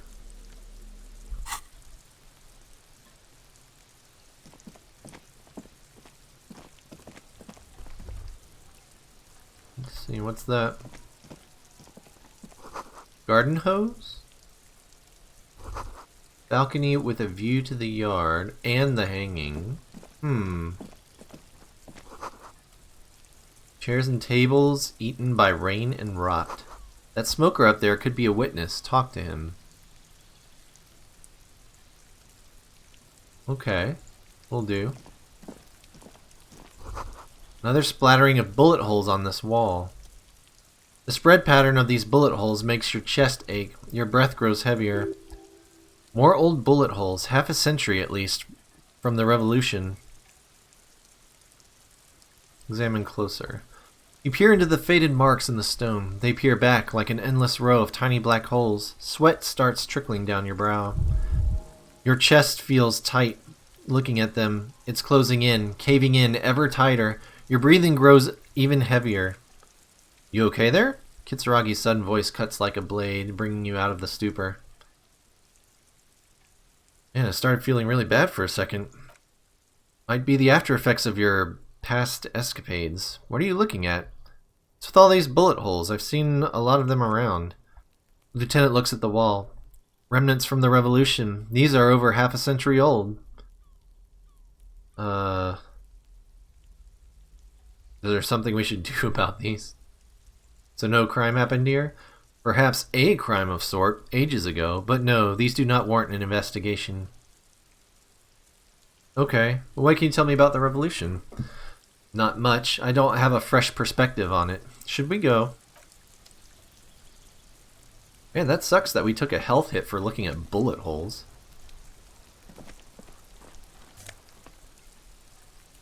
Orange bum hat? Oh, we get some health! Healing item gained. But did our... Oh, there it goes. Wait, no. Oh, that's how you do it. You just... There we go. That's how you do it. I was like, how do I heal? That's how you heal. Okay, so I'm fine now. You got it after checking it twice? Yeah, it's still dumb though. It's just looking. Just save since it's been a bit. Is this the door that we are meant to open? Yep, door to the basement apartment. This must be it. The basement door is weather-worn. The copper nails holding the upholstery in place have turned green from sea air, and there's a knocker shaped like a lion's head. The royal lion, Guillaume's kitten. This knocker will last a lifetime and then some. Use Manana's key to unlock the door. You try to be as silent as you can. It takes a bit of rattling of the handle to loosen the bolt. Finally, the door unlocks with a small clack. Thoughts race through your head. There might be important information in the apartment. I mean, there might. As you hold the open door, you can feel the air moving. A little draft. A whistle. Alright, it's unlocked. We're done. Yes? We did the thing? Okay. What did I get here? Oh, the hat. More reaction speed, but less rhetoric. Nah. We're not gonna put that on. I don't want to take my rhetoric hit. Alright, can we talk to this guy from here? Or do we have to go, like, up or something? Okay, good. You see a young man on a balcony nursing a cigarette. His eyes have been following you for a while. I'm not looking for any trouble, officer. He says in a quiet voice. Despite the cold, his shirt hangs unbuttoned on his frame. It's the voice of someone who has something to hide, my liege. Too late, young man. Trouble's found you. Trouble's my middle name, though. No trouble for me. I just want to know what's going on here. I don't want to be seen talking to the gendarmerie, if that's okay. I just want to finish my cigarette. It's the god of cigarettes and youth. Ask him if he's got anything to spare. Don't let him go. This could be your witness. The balcony has a great view of the whole thing.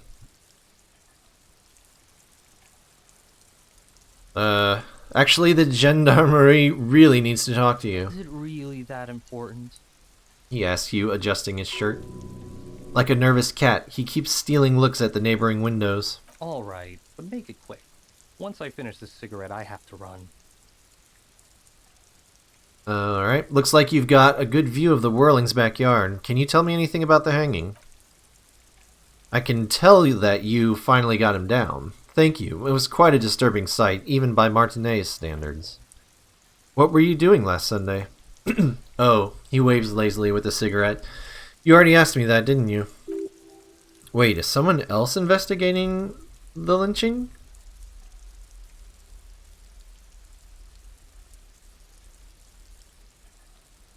Oh, it could have been me. I might have asked him when I first got here before I got blitzed out drunk.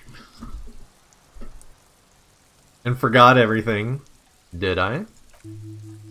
No, not you. He gestures idly. Some more muscular type. Really? The lieutenant takes out his little blue notebook and writes something down. And when did you speak with this more muscular gentleman? Last week? I don't know. Look. He looks around the courtyard again. Rain patters on the windowsills and dead houseplants. Too late to do them any good. It'll take more than rain to bring this place back to life.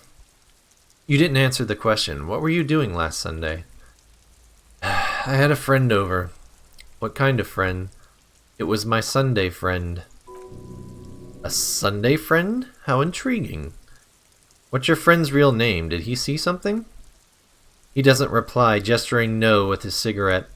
Under the dull and darkening sky, the neighboring windows stand silent. Can you tell me your name? My name? My name is Martin Martinet. That's definitely not his real name. You're not... yeah. No, of course not. Could you please lower your voice? He scans the courtyard. It's silent, like the bottom of a well. Every sound captured and reflected back. No, we won't. He takes one last drag of a cigarette before stubbing it out on the balcony. Now, if you'll excuse me, I really need to get going. Oh no, we're not going to be able to get this one, are we? Yeah. Time to bring out your secret charm, tears and begging. Show him your emotional side. Throw yourself before his very feet like a dog.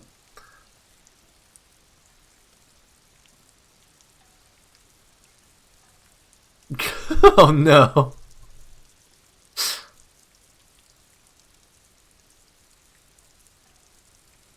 Ugh.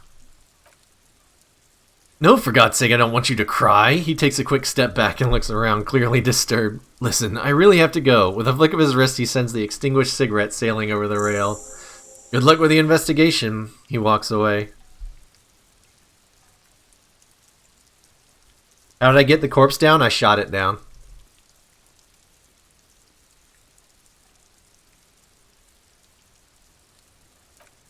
He's gone. The lieutenant puts away his notebook and turns to you. We should run after him, see where he went. No point in running. Tenements like these often have multiple exits. If he doesn't want to talk to us, then he'll know how to hide himself. So we just give up? He could be a witness, him or his Sunday friend. Either way, we need to look into that muscular type who's asking about our case. There has to be a way of getting inside the building. Once we found the way in, we can ask around for his apartment. Great, let's do that.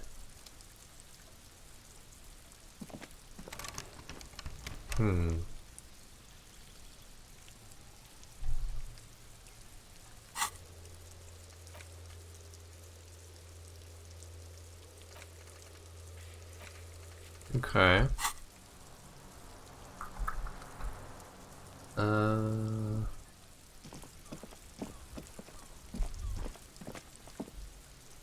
Walk around some more. Haven't been up this way.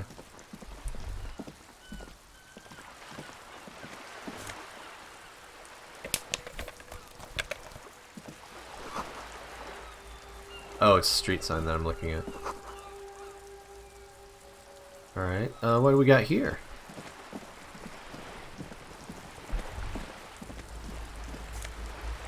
Sweet.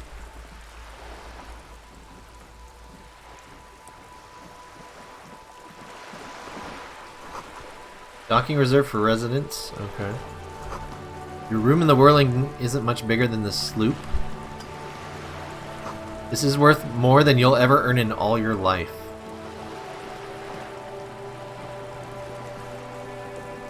Who is this? Joyce Messier. A striking woman leans against the cabin top of her sailing boat, smiling as you approach. Her green raincoat glistens with droplets. A silk scarf is tied around her throat. Good evening, officers. I'm Joyce. She extends her hand in greeting. Joyce L. Messier. I represent the board Ah, of there Wild she Pines, is. the owners of the harbour. You gentlemen must be from the RCM. She steps closer and holds out her hand over the railing. Shake her hand. I'm glad to see you here. Her grip is tight and cold. I was dispatched to handle a strike, not a lynching. Anything I can do to assist the RCM in this matter, I will, gladly. That is good to hear, madame. My colleague will take the lead on this interview. I should let you know that he is recovering from an unusual medical episode. Very unusual. But I can assure you of his ultimate competency. Hey, thanks for backing me up there, Kim. You're the best. He's trying to signal something. He wants you to play up your condition. How interesting. I wish you a swift recovery. In the meanwhile, you have my full cooperation and the full cooperation of the Wild Pines Group.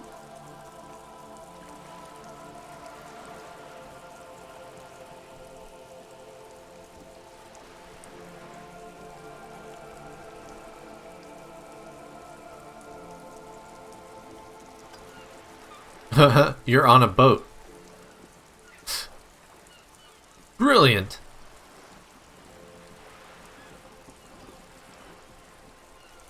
I wonder if we could tie that into our condition somehow. It's like, you seem rich. Can I have some money? I'm for my condition of being poor.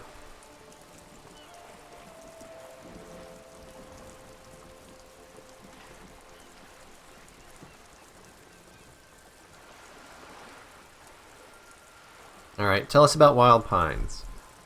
What we do, I'm afraid I don't speak for Wild Pines as a whole. It's a giant undertaking. There was a touch of discomfort there. She wants to merely represent. So what do they do? The Pines' core competency is logistics, container shipping, freight, that sort of thing. She points to the small dots on the horizon. See those airships there, blinking? Those are the shipping side of things. Then to the east, towards the harbor, and that is the terminal. Another subdivision deals with energy, oil and gas exploration, offshore platforms. The Wild Pines Group is one of the original Revacholian Indo-tribes. Companies awarded royal monopolies by the king, the suzerain himself, centuries ago. The king is long gone, but several of the Indo-tribes remain. Who are the other Indo-tribes? Saint Baptiste, Loom, an unknown entity known as Brightest Star. Got it. Tell me something else. What can you tell me about this strike? Everything, she smiles. Right up to, but not including, trade secrets. What is your role in this precisely? I believe the official title is Senior Labor Negotiator. In practice, I'm a grocery clerk. I relay the union's demands to Wild Pines and return them with Wild Pines' counteroffer. No way, she's more. She can make decisions. And how are the talks going? They're not. That's the problem. The union stopped all negotiations a week ago. After that, awful lynching took place. Now they won't even let me into the harbor. There's a 2.2-meter racist behemoth blocking the gates. Tell us more about this behemoth. What can I say? The union employs a giant covered in tattoos. She pauses. A racist giant. I guess that's part of their big tent organization now. How were the talks going before the lynching? Let's say I was not making the kind of progress I'd hoped for when I first arrived. And when did you first arrive? I arrived 3 weeks ago, she thinks. Yes, in the middle of February. The bay was still partially frozen then. I prefer to do these things on site, like the RCM. He looks at his notes. But the strike began in December. I wasn't the original negotiator here. I took over after Mr. Galmont hit a wall with Mr. Clare, the union boss. Mr. Clare refused to speak with Galmont, despite concessions he'd granted the union in prior negotiations. This isn't the first time the union has gone on strike? Heavens no. There have been 2 prior strikes. Both times the union won significant concessions, including overtime pay and a medical plan. This time their demands are more, I guess you could say, aggressive. Ludicrous even, it's meant. What happened to this Galmont? Mr. Clare told him to, how did he put it? She pauses to compose herself. Fuck off, midget. Galmont is short of stature, you see. Okay, then. That's obviously not cool, but that doesn't seem like something that a cop would say. I think we'd go with this one. Okay, then. Yes, keep in mind this is a negotiator Mr. Clare has worked with before and who was more than fair with him in the union. What are their demands? There are leaflets everywhere and banners. What did they say again? Oh yes. Every worker a member of the board. Most of the workers probably don't know what that means. Over-aggressive commie posturing. Seems like they have no idea about business, yeah. That wouldn't work out too well, I don't think.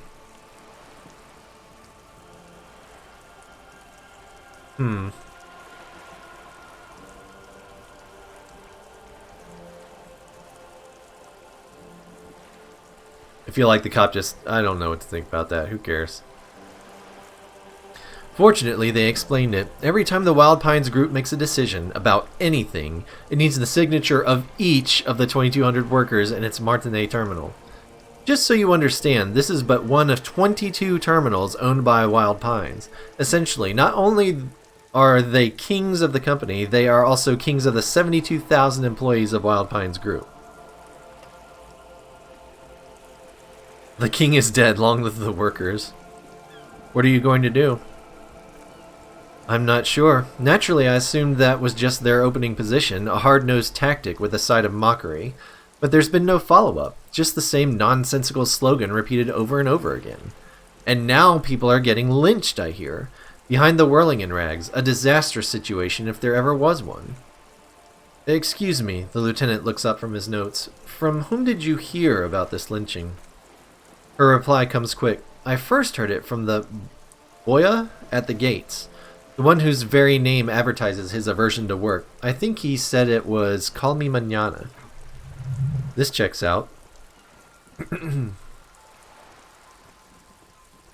The scabs at the gate, did you put them there? The scabs? She raises her brow. You mean the huddled masses of Jamrock come to plead for work where the Union refuses to? If they were organized by Wild Pines or its affiliates, then it would be a company secret. I could not share it with you. Not right now, at least. It's implied she's open to discussing this matter with you at a later occasion. What do you think of Everard? Everard Clare is a man of the utmost integrity. If you can say one thing about him, it's that he always puts the interests of the workers first. Really? Of course not. Everard is fantastically corrupt. I imagine he has a thick, viscous goo where you and I have blood. That's Everard, all right. He's the most corrupt individual I have ever seen, and I deal with men like him for a living. If there is anyone more venal, more irredeemably nepotistic, then it's his twin brother Edgar. I remember hearing something about this Edgar. Have you seen him? No. Edgar looks exactly like his brother, except for that lazy eye. He also talks exactly like Everard does, and when one's term as foreman is up, the other takes over. It's how they circumvent the term limits, you see, with a funny little switcheroo. While in office, they've embezzled God knows how much of their workers' dues. What about the union itself outside the brothers Clare? The Débardeurs Union was once a perfectly normal institution, 20 years ago anyway. It must not have been easy to establish under the Emergency Act, but they did it. I can respect that. She adjusts her hair. Organized labor at its best, as they say. Then something happened in the local chapter elections. The brothers Clare came in and transformed it into a... how do you say? She hesitates, looking for the right expression. A mob, the lieutenant says succinctly. The Débardeurs are a crime syndicate. Sad as it may be, we're forced to cooperate with them. Refreshingly honest, officer, she nods. The company has tried appeasing in the past, but I'm afraid our concessions have only emboldened Everard and his brother. She turns to you. In your opinion, detective, if I may ask? I'm a curious and talkative person, you see, she explains. Would you say the Débardeurs Union is... Do we try and stay neutral? Try and get on her good side?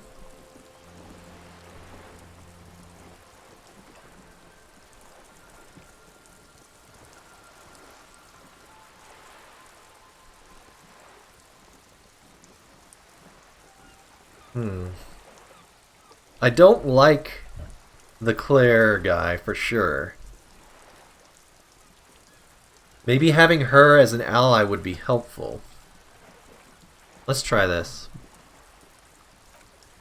Thank you for being candid, she nods. Sadly, Wild Pines have cooperated with what amounts to a crime syndicate for 2 decades. However much you feed the wolf always hungers. One more thing. You said something happened in the elections? I'm glad you asked. There was a woman, the previous forewoman of the Union. She disappeared. Disappeared? Yes, on the last day of the local chapter elections, her daughter phoned in and said she wasn't running anymore, or coming to work. Ever. End of story. Some kind of extortion, probably. Indeed. The company suspects foul play, but there's nothing they could do. It was a union matter. The point of the presentation is, these kinds of things happen around the Clares. Watch out when you're dealing with him. Thank you for your concern, ma'am. We'll be just fine. That's all I need here. Let's change the topic. Of course, she passed the thermal cup between her gloved hands. How else can I help? Let's ask her about the lynching. Quite a few things, I'm afraid. She falls silent for a moment, contemplating something. The information I'm to share with you includes sensitive trade secrets. For the sake of my employer, I have to ask for your names and badge numbers. Yeah, we don't have our badge? Of course, ma'am. We should have introduced ourselves. The lieutenant hands her a piece of blue plastic. I'm Lieutenant Kitsuragi from Precinct 57. He points to you. And this is my colleague from Precinct 41, Detective Dubois. I'm afraid Harry doesn't have his badge at the moment. I hope mine will suffice. Oh, and what happened to yours, Detective? She returns the lieutenant's badge and turns to you. Remember when my partner told you I'd recently suffered from an unusual medical episode? My lost badge is related to it. I see. She looks increasingly worried. So are you saying you lost your badge during the course of this episode?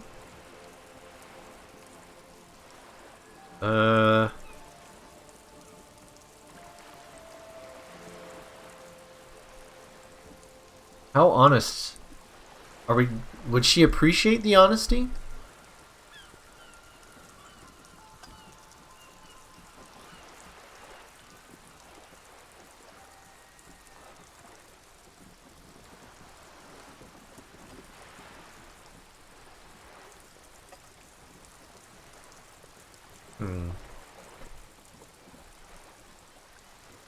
But then this is kind of playing it up, as Kitsuragi was kind of hinting at.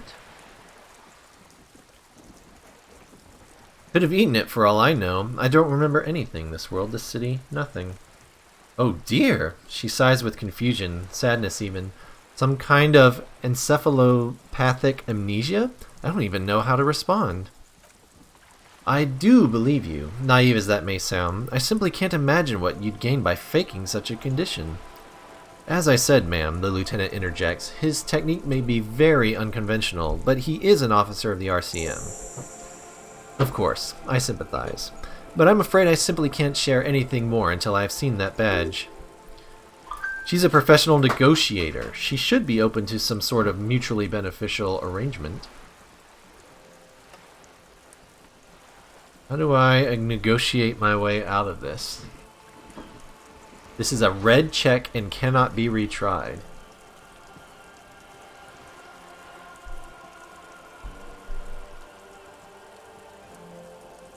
Yeah, we have no suggestion. I'll find it somehow. Let's talk about something else until I do.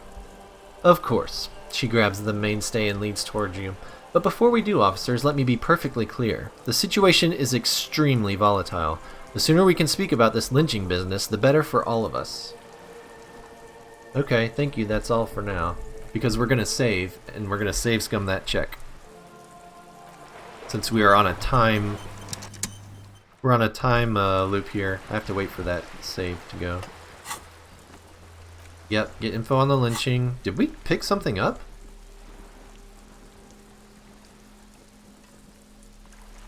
Well, it's not orange anymore. That was weird.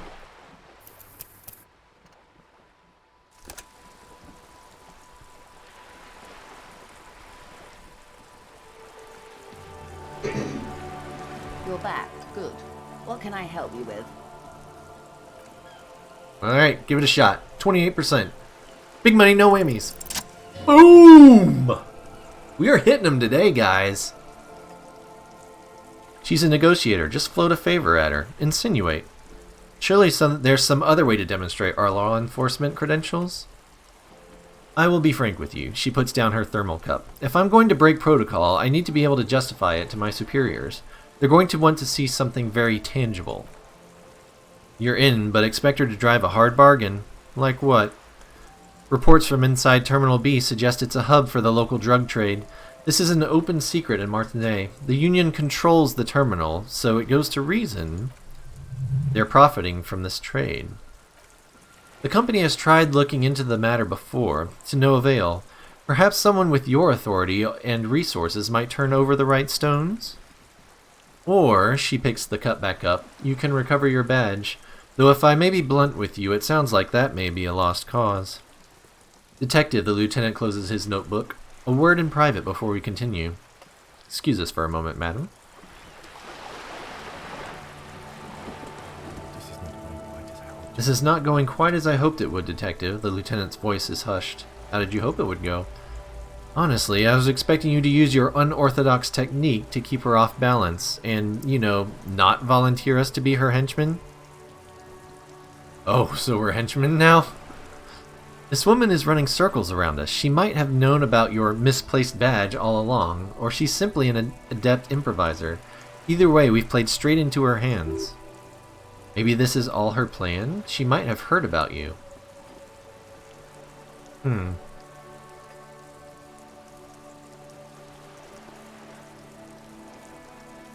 company must have more ears on the ground. She could have known about my condition. I wouldn't go that far. Her reaction did come off as sincere to me. I think she's just quick to adapt. She is a professional, after all.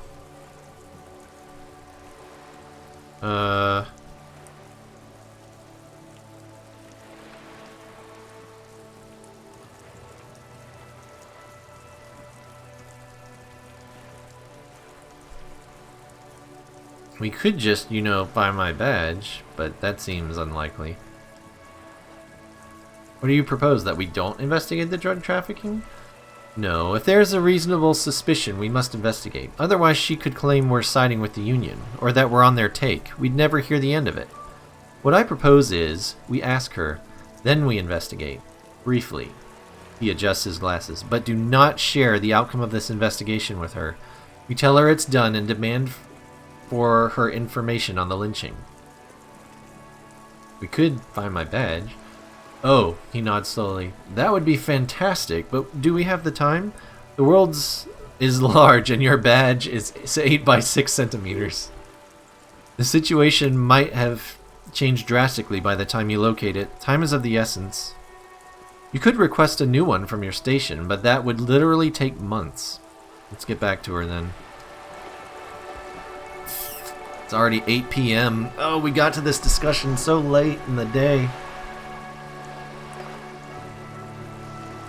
You're back. What can I help you with?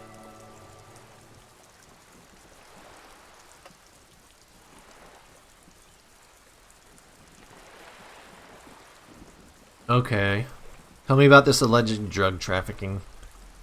It's quite straightforward. Someone is using Terminal B to smuggle raw ingredients from the Samaran Isola into Revachol with the Union's blessing. Wild Pines has suspected it for years. Ingredients for what, ma'am? Meth and dextroamphetamine, GBL and various synthetic psychedelics. Honestly, it might be quicker to say what you can't make from the stuff.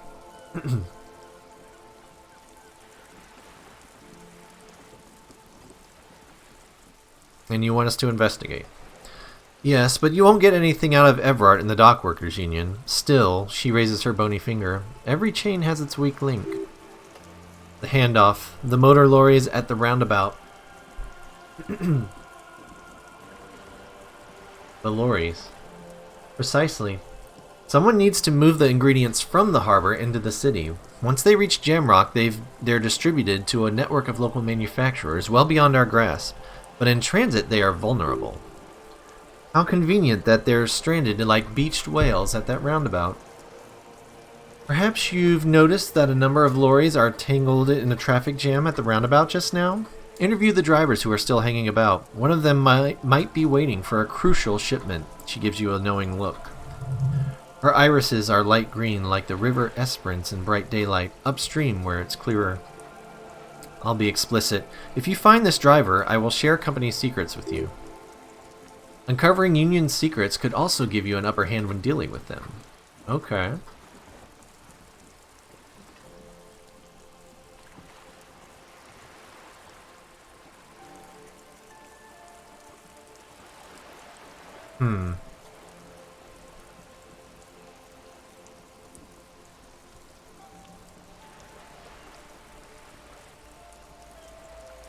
Do we?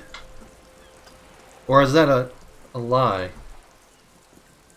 I don't remember thinking that one of the drivers was there. Trying to remember like the boot prints and oh yes! Yes, the shoe! Because it was worn off, it could have been a driver. We already have some suspicions that one of the drivers was present at the lynching. The two might even be connected. Or not, though if you have evidence to the contrary, I'm eager to hear it. As eager as I am to share it, Lieutenant, once the job is done.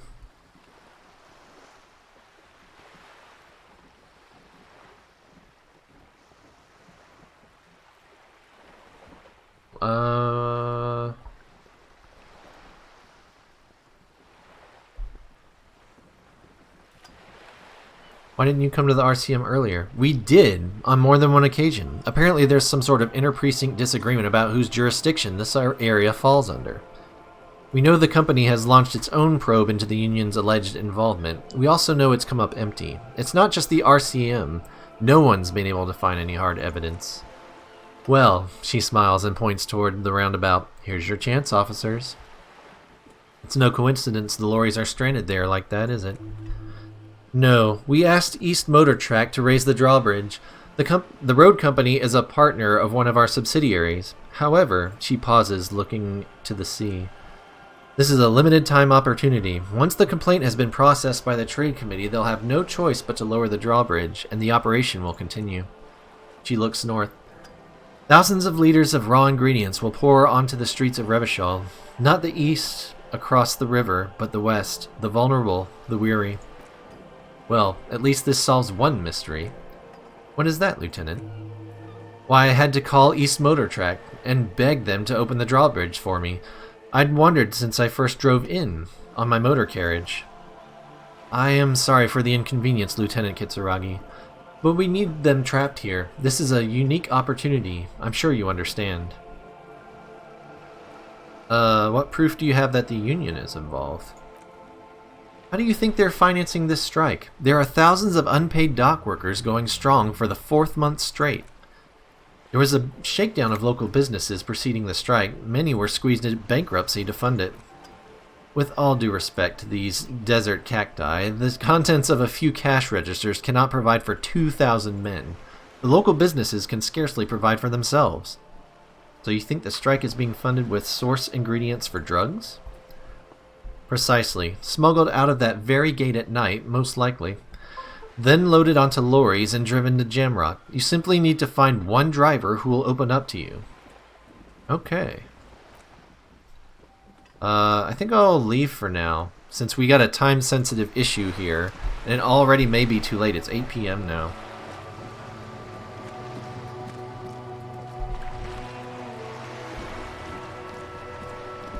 I don't know when the drawbridge is going to go up. It might be tomorrow? Who knows?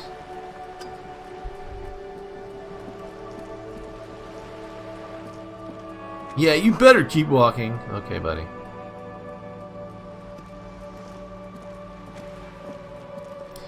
Drawbridge is Wednesday? What day? I mean, it just says day 1. I think it's Monday, right? How's it going, Xanagir? Can I go in there? Or is it locked? Southwest entrance to the tenements. A sturdy metal door guards the southwest entrance to the apartment building. It's locked. This could be a way into the apartment building the smoking man vanished into. The door rattles against your knuckles, but there's no response. The door rattles again, but this time you hear an elderly woman's voice calling out from inside. Stop banging on the door. I'm not letting any more strangers inside. This is the police. Open the door. The police? Everyone knows the police don't come round here. I'm not joking. No, I already told you. I won't be responsible for any more strangers getting into the building. Go check the backyard door. Maybe someone there will. She trails off, leaving the sentence unfinished. Backyard door? With the smoker? You already were there. Didn't work.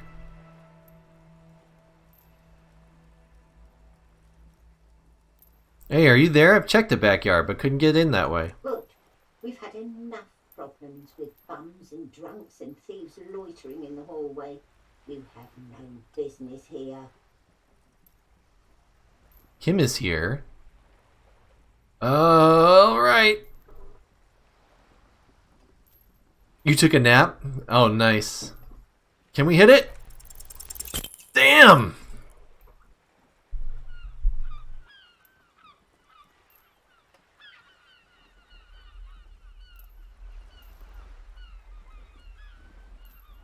I'm gonna light this place up.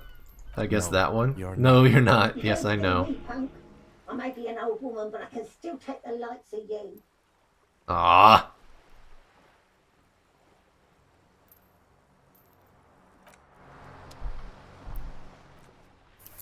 Try it again.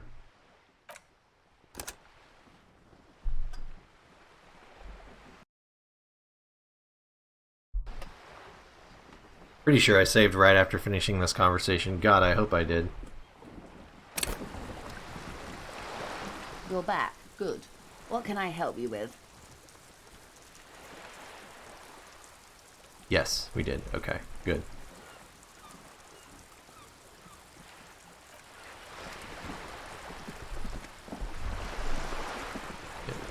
Get that stuff.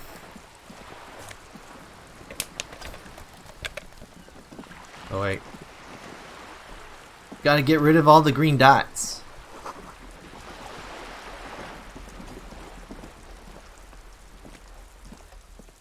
Don't you know?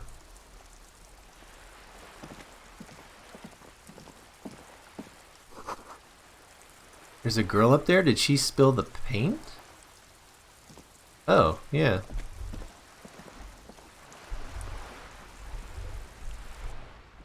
Alright, we're gonna save right before talking to old lady. See if we can't get that that check.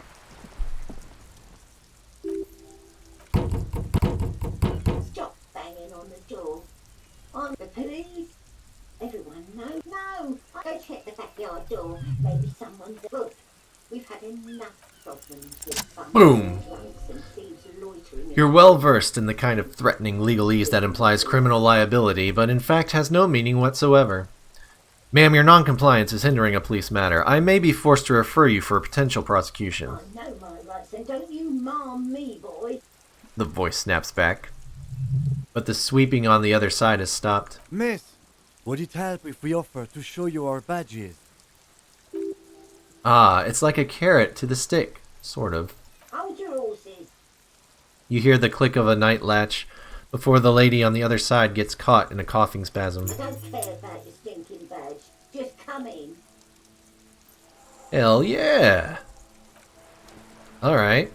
So we got that unlocked.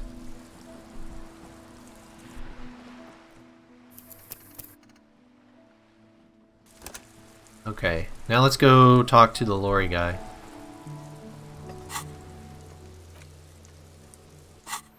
Whoops.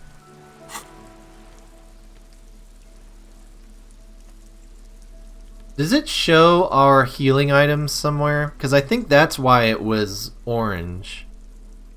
But or is it this? It's not this, is it? Maybe. Even though we've had those for a while. Alright, so we can get in there when we need to.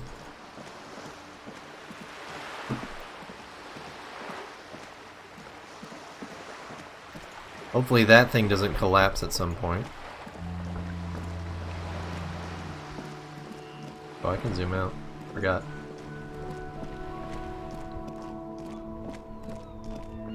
We want to go this way. Down here. So this guy...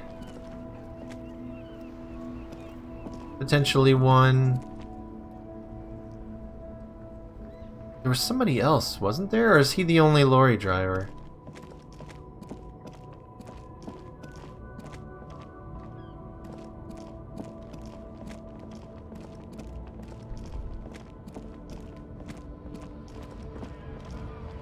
And I think it was just him.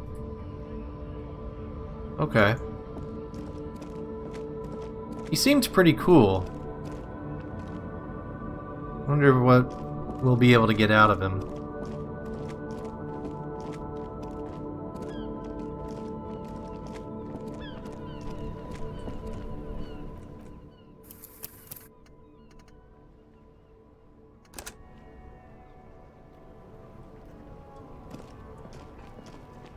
Hello again, my man. What's on your mind? Oh! Oh, would it be under here then?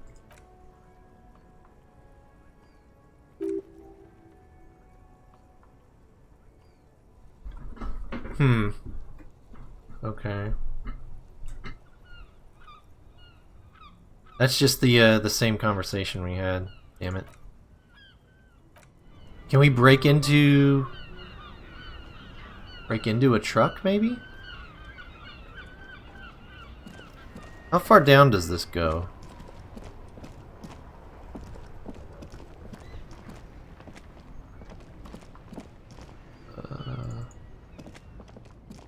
Can you loop around the... Nope. That's blocked off.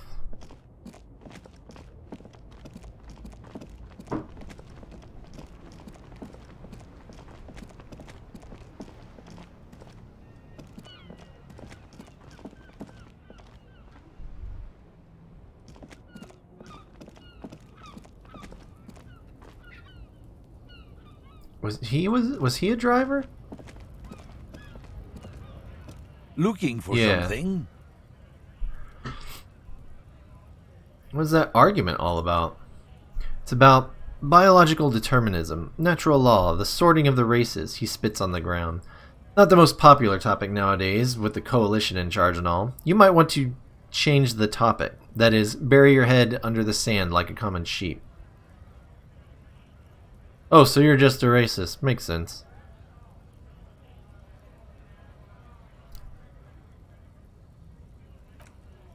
So he doesn't... What are you hauling? Let's try this. Nope.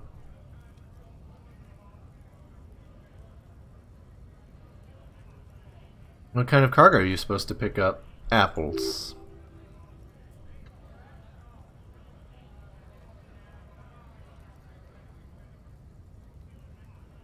I'm wondering if there are going to be any new options in here or not.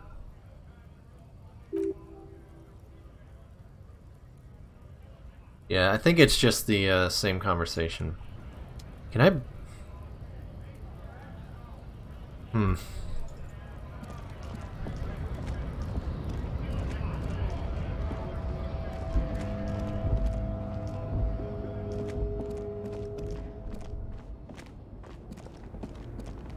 This person wouldn't talk to us before. Maybe they will now?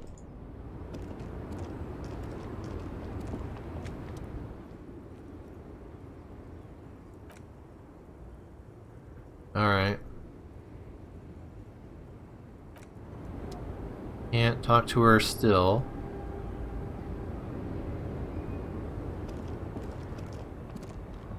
Let's take a look at that cab again. Ooh, money. Was that there before?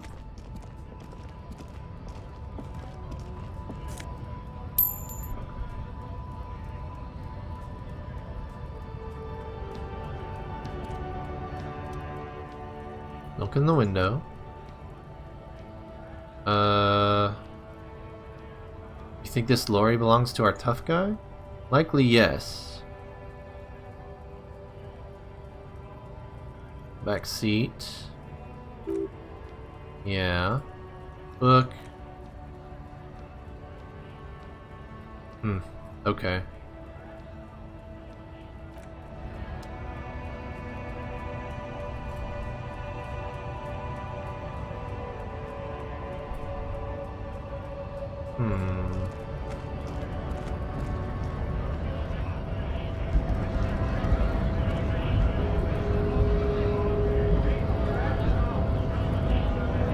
Now I'm confused. We don't seem to have an option?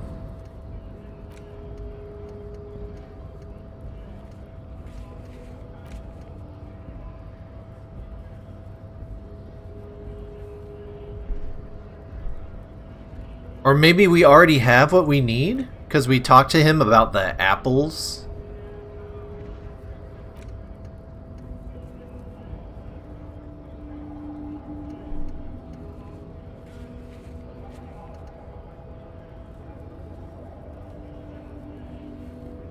Let's go back and talk to her and see if that comes up as a conversation option.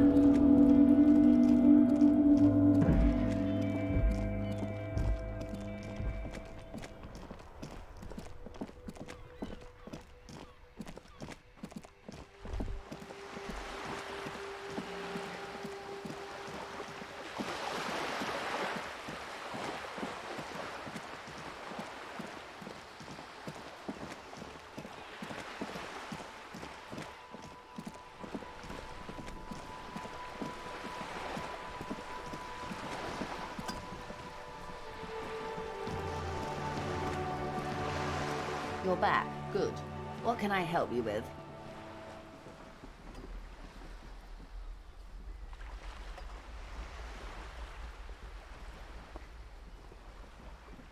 Was it under here? No. I don't think.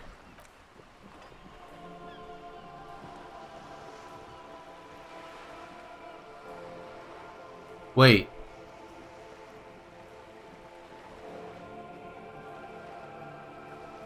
Oh no, did I not save after doing this one?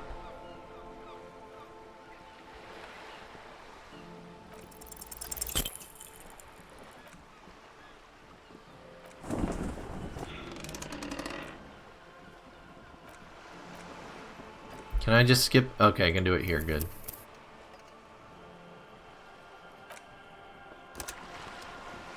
Man, I thought I had saved after doing that one. I want to go back and get on the right path then. That might have been why we couldn't talk about it, because we messed up the save.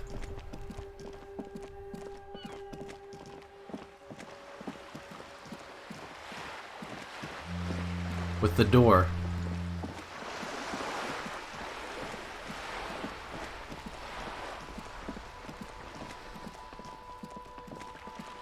Whoops.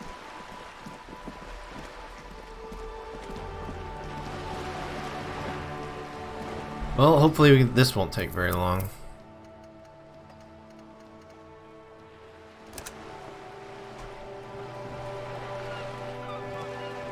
You're back. Good. What can I help you with? Veg. Hey, sweet. Okay, so we did that.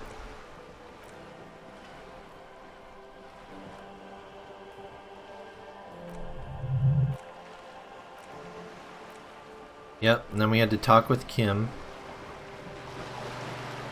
This is not going quite as I hoped it would,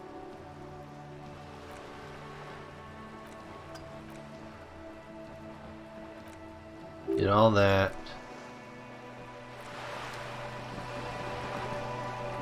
You're back. Good. What can I And help we did the you drug trafficking.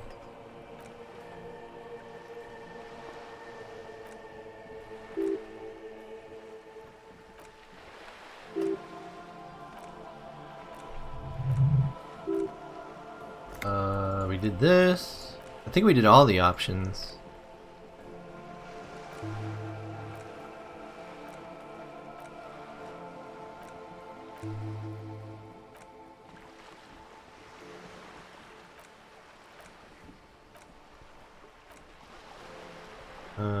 We did that. Okay, we have not made up our mind. Okay. Now, maybe we're gonna save now, and then now maybe we can actually have the conversation with the other dude on friendly terms.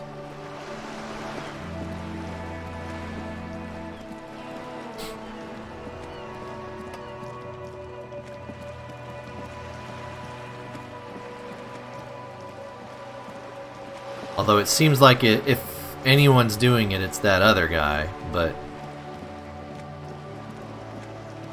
we'll see.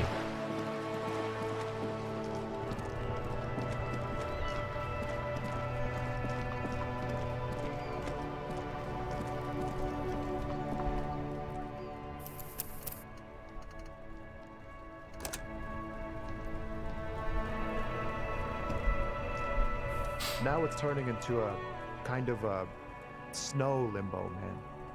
What's on your Okay, mind? so it's not you. Oh wait, unless you do, what are you hauling? What are you actually hauling? Can't even get a few jokes past you, my man, he grins. I got another haul of Fallon cargo, mostly sporting goods, tracksuits, and that kind of thing. They usually get shipped to Grad and the Occident, though we've been making headway in the Ilmarin market lately. That's your machine behind you? This rockin' beauty? He points at the lorry with his thumb. Sure is, like a rash you can't get rid of. You interested in heavy-duty cargo machinery?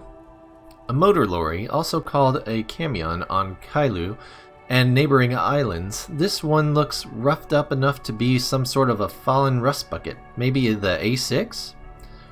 That a fallen A6 you got there? Good eye, my man. Yep, she's an old one, but reliable. He gives the side of the lorry a friendly knock. Me and her spent a long time together. So, nothing illegal then? Not unless they've illegalized sports equipment while I was on the road. Okay. I didn't think it was gonna be him. It was gonna be the other dude. And he may not even have any more dialogue options either. Looking for something? Yep.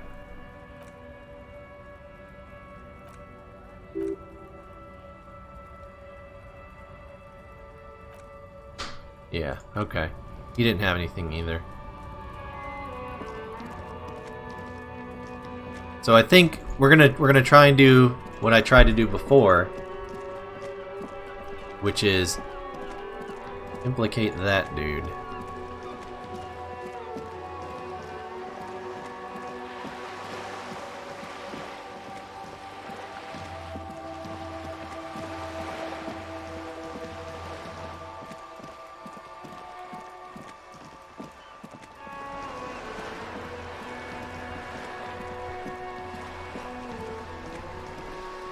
All right.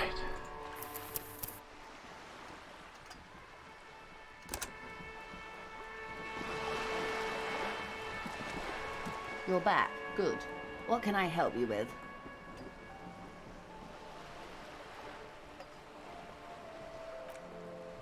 I made up my mind about the smuggling investigation. Oh, god damn it. No wonder. We will take the case, probe the drivers, see what it yields. Excellent. She takes a long sip of tea. According to my reports, there are at least 3 lorry drivers lingering near the roundabout. Yep, I've seen them all. Hopefully one of them will know something. It may come to nothing, or it may just blow the case wide open. I can keep the drawbridge up for a few more days at least. You should have the time you need. In the meantime, let me know if there's any other way I might be of assistance. She takes another long sip from her seemingly bottomless thermal cup. Okay. So it's not a huge time thing right now. It doesn't have to be done tonight. I've talked to Everett Clare. You have? She smiles carefully. And how did you like Mr. Clare? He's a bloated rainbow socialist.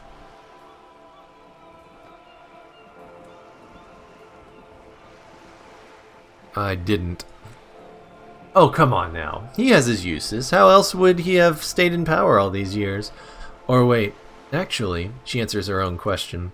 Corruption! That's how he's done it. Fantastic worm-like corruption reaching into the bowels of the earth. She looks at the ground and nods. The position of my unusual colleague does not reflect official policy. I hope you understand. The RCM does not pick sides. Of course. And I don't expect you to share anything he told you with me. I'm not a corrupt verm myself. She turns to you. However, if you felt like discussing something, how could I stop you?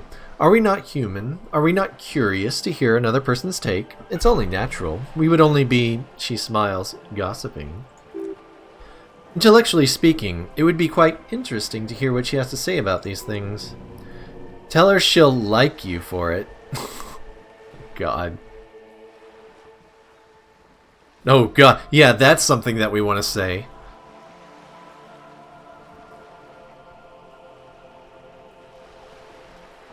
We'll talk about something else. Of course, detective, she simmers down. So, should something come up later down the road, don't be afraid to drop by for a chat. Until then, is there anything I can help you with? Do you know something about these tattoos? That's the man who was killed. She almost takes the photo, but then stops. I'm afraid this is a discussion for once we've cleared the lynching question.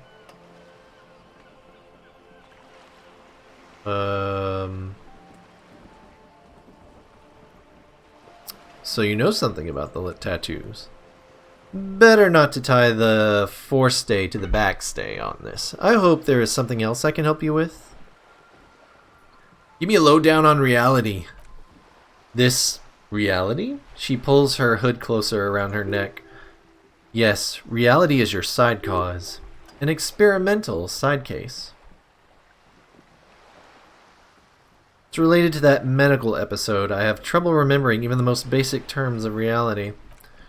Ah yes, the episode. Sounds like an acute case of encephalopathy now that I think of it. She puts down her thermal cup and looks at you. Don't be fazed, madam. He functions perfectly well. He only needs a lowdown on all of reality. We may be here a while then. She takes a long sip of tea. Ask away, officer. I'll help however I can. Alright, we're in. I know these all look good, but begin with the first, okay? Where are we? We're in Martinez, baby. And what is Martinez? Martinez is a district of Revachol. She looks around, her green raincoat flapping in the wind. A very small district tucked away near the industrial harbor, north of the 881 in Jamrock. You would be excused for not knowing about it. Unimportant, they say. Forgotten even. Shelled to smithereens during the revolution. She shrugs. It has its charms, just not this time of year. You mentioned a sea. What sea is this? It's not really a sea. It's the Bay of Revachol, and the bay feeds into the ocean. Are we near the ocean? Yes, we are on an island in an ocean, the world's largest body of water, the Insulindic. Known to the early Revacholians as Les Immensités Bleues, the Blue Immensities. What's the name of this island? Kailou. She looks to the waters. Imagine a pebble, a smoothed over pebble amidst a great blue sea, misshapen, cracked. The cracks are the river Esperance. We're in the delta of this river, on the 6th branch, the Martinez distributary. It is clear this pebble is of enormous value to her. And to humanity at large.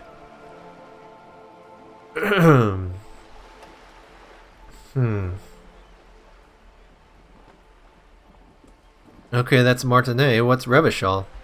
Revachol is what you call a city. What kind of city is it?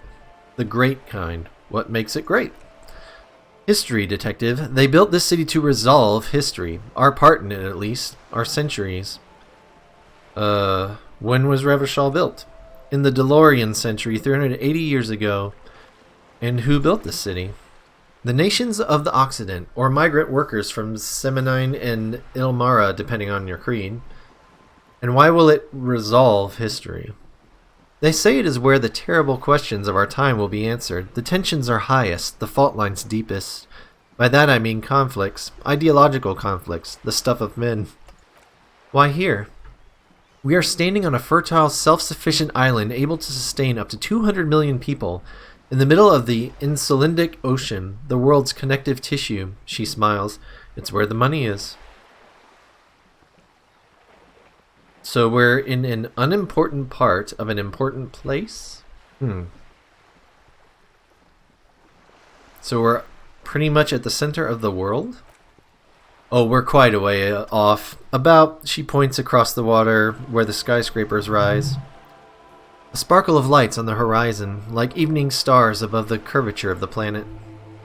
22 kilometers from the center of the world. That soldering iron is the bank of the world building. The bottom floors are Insercom, Coalition Government, Insulindian Mission Command. You look to the sea. Silence. She lowers her hand. The water, the light, it's as though you're seeing it for the first time. There is no recognition, only the immensity of the sea and the cold radiating from it.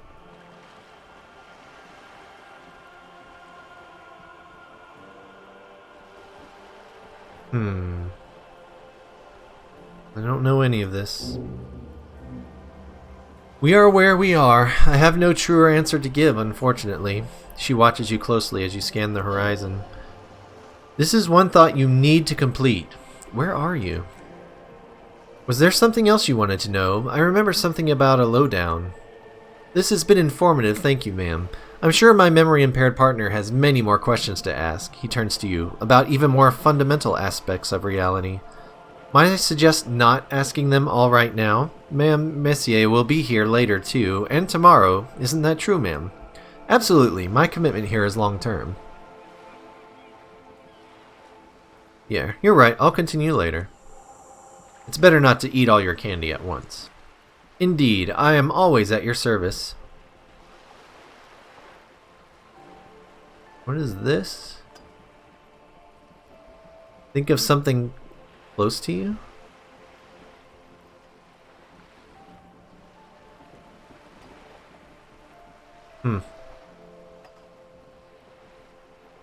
Oh, let's ask about this one at least.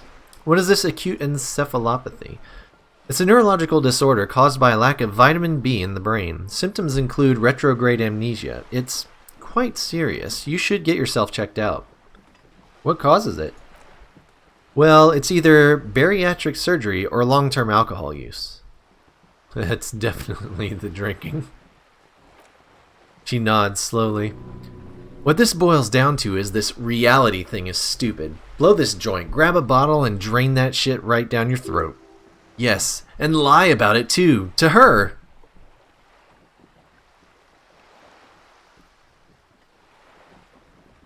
Wipe that urge from your mind and get back to reality.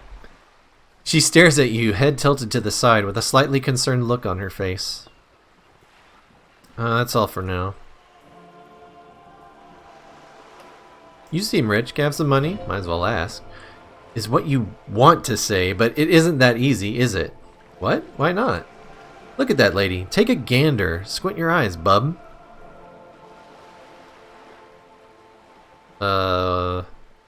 What nice fabrics.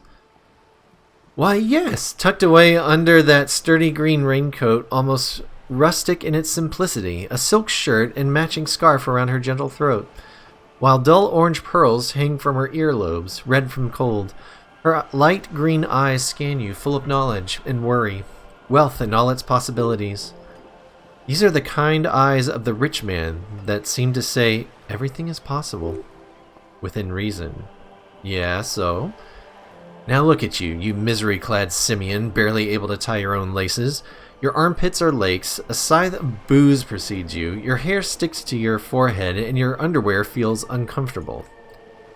You're poor, poor as balls. You can't ask this person for money. You're too...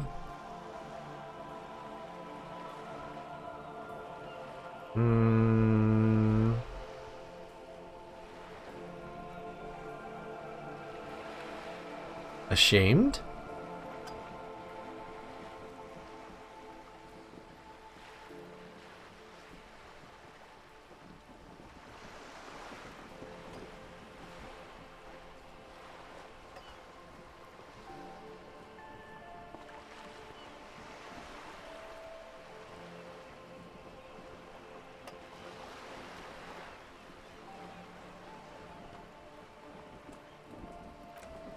Yes, you're too ashamed to ask this person for money, too scared to belittle yourself in her eyes, those half-precious stones of eau de Nil.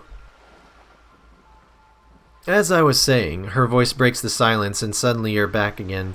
Nearby, a seagull pecks at a piece of garbage. If there is any way I may be of assistance, please don't hesitate to ask.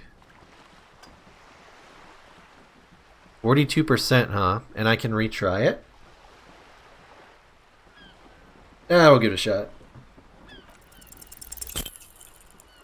I am sorry, it just doesn't come out of your mouth. What does is surprisingly eloquent, really.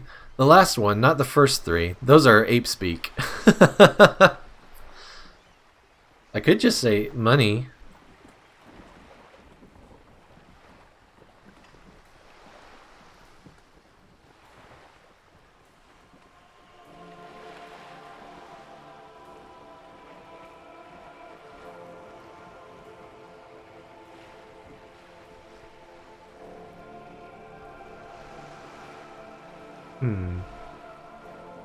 Wonder what would happen if we just said the word money. Excuse me, I didn't hear you. Her voice is kind, a little hoarse from the wind. Did you say money? No, I didn't. Let's talk about something else. So volition is what I would need to reopen the white check. Okay. We won't save scum that one. Okay, now we can actually interrogate the driver, so that's good. What is this one? Oh, right. I still need to unlock some slots, though.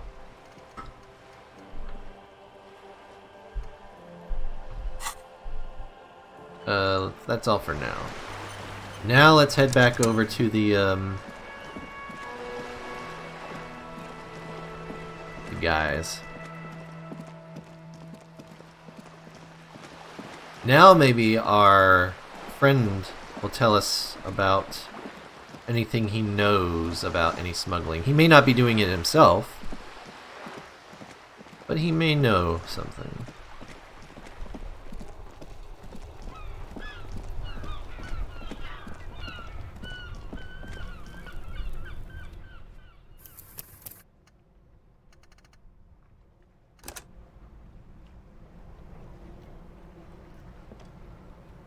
Now it's turning into a kind of a snow limbo, man.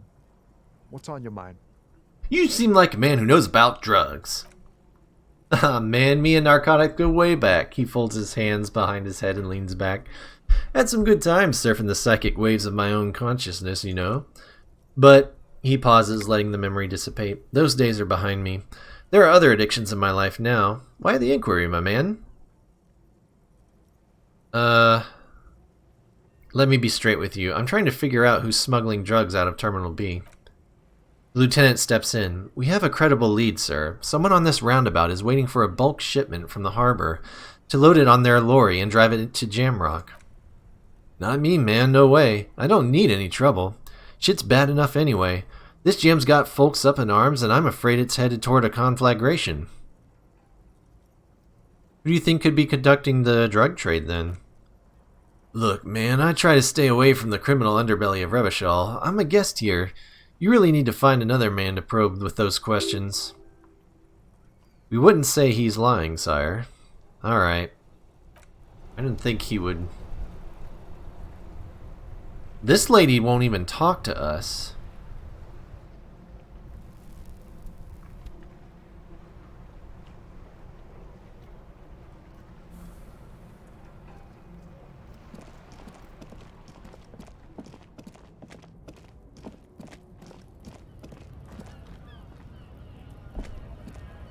Looking for something? You're a lorryman, right? What's your stance on drugs? Drugs? They're shit, man. I don't let anything pollute my body. He takes a long drag on his cigarette. Why not? You know where that shit comes from? Mirza, Safra, Ilmara. They take the money from our local junkies here and then use it to outcompete us in the manufacturing sector. They know they can't beat us in a fair fight, so they have to get us to weaken ourselves somehow. It's racial sabotage. Racial economic sabotage.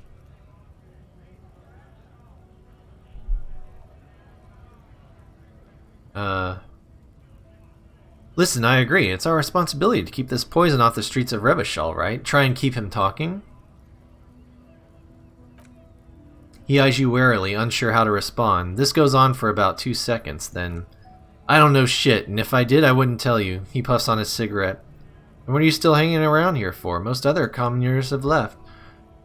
What do you think? I can't leave the lorry unguarded. Stuff's been getting looted lately. It's those little kips sneaking around at night. If they touch my stuff, the bosses will be on my ass like ass cancer.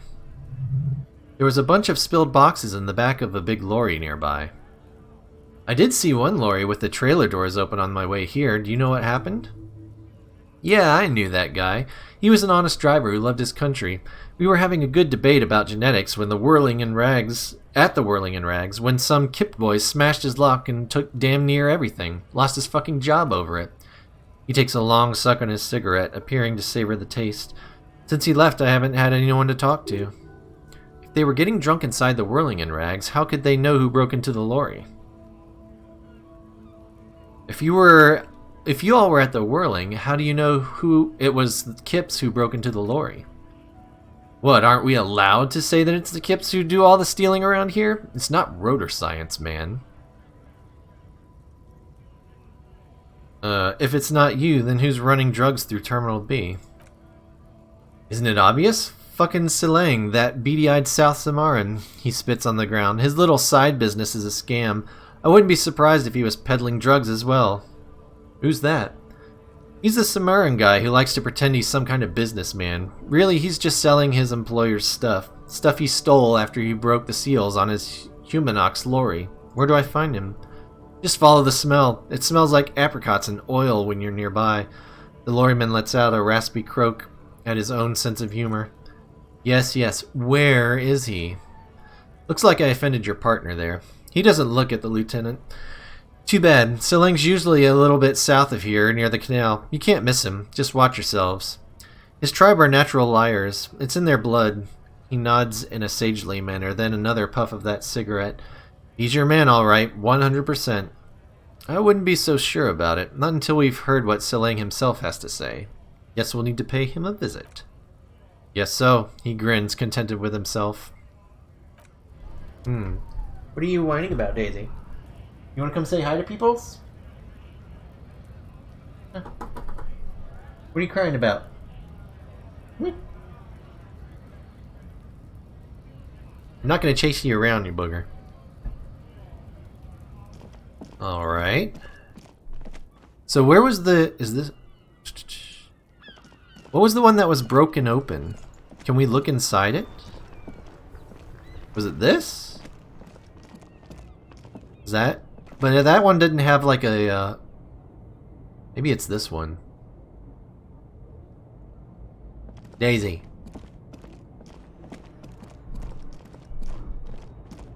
Ugh. I guess Daisy wants to say hi really bad. Again. He says, hey everybody, it's me. Sorry if you could hear me yelling on the microphone, I just wanted to say hi. Good morning, happy Wednesday. Alright, all better? Yes? Okay. Let's get back to it, Squeak. We're trying to solve a mystery.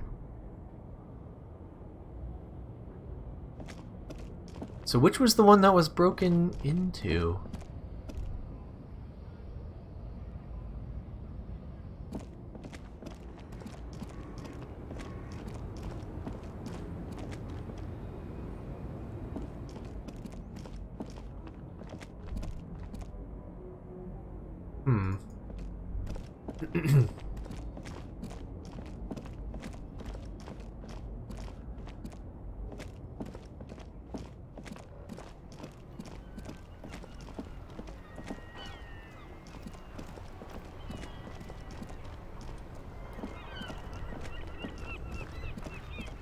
Alright, there's this guy.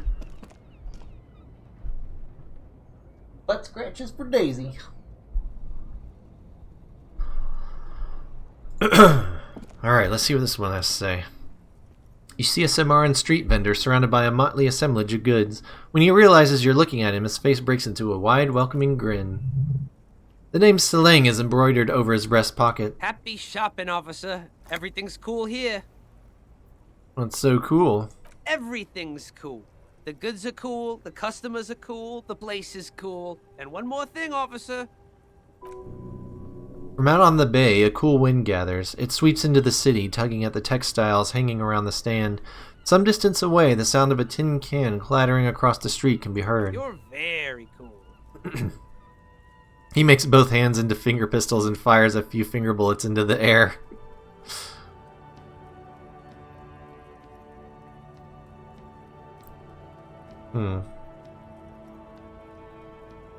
I'm not cool. What? No. I can't believe you said that. You got a personal style. You know what you like. You like premium menswear. Look around and browse. Everything looks cool on a guy like you. Take your time. He settles back into the pile of boxes he's sitting on. Don't be distracted by the flattery and funny man act. Questions. Persuade him to give you some money? Aw. No need to dress this one up. Just tell him what you want. I want your money now. No! Oh, okay. Siling stops, his face suddenly serious. But why, officer? I don't know. It's just the only thing I could come up with in my head to ask you. I need to get money somehow. Yes. Money is very important. The street vendor nods, dead serious. Are you trying to ask for a bribe? If so, you're not doing a very good job. He looks at the vendor. Sorry, detective. The man grins as if the entire incident is already forgotten.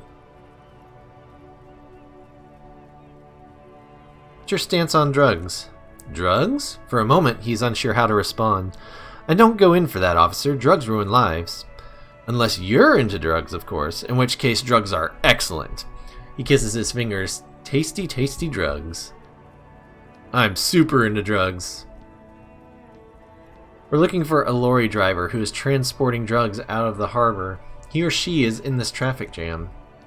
That's so cool! You investigating the local drug trade like some cool narc? But, he points to the goods, I am not a lorry driver. I'm just a street vendor. I don't know anything about that. A blatant lie, sire. Yet he tells it with such conviction. We'd believe him if we didn't know better. But you are a lorryman. Another driver has identified you and your lorry. Who said that? It's the fat racist, right? I bet it's him. He has an agenda against me because I'm an immigrant who works harder than he does. He's a hater. So you admit you're a lorry driver? No! I just said I work harder and he's an asshole. He stops to think. Okay, maybe I'm a lorry driver too, a little, but that's not the most important thing about me. That's my day job. This is my dream. He spreads his arms.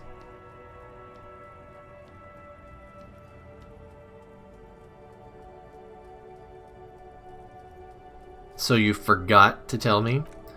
Exactly! It's such a small part of my life. It's in the rearview mirror now. I'm climbing out of that hole with ingenuity. Stop squirming. What do you know about the drug operation at the harbor? Nothing, I told you. I'm not a dumb guy. I don't get involved with that crowd. And what crowd is that? Crowd, you know, the drug crowd. No, he wasn't talking about an abstract crowd. It was that crowd.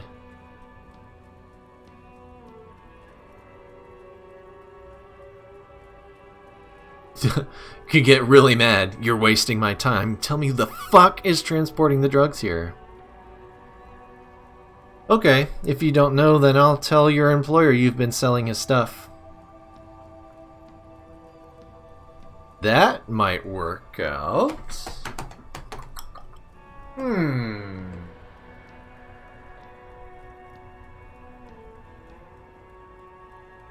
That seems to be the best way to twist the guy's arm. No use, he's not telling us. He's too afraid. We need to take him to my station and ask him there, after we've called his boss. Okay, look. The vendor looks around, then lowers his voice. There's bad people doing bad things here, that's all I know. Please don't get me into this mess. I've spent 15 years working my way up. Here we go. There's a tiny bit of truth on the table. Zoom in on it. If you don't want to get into this mess, you have to give us a reason to move on.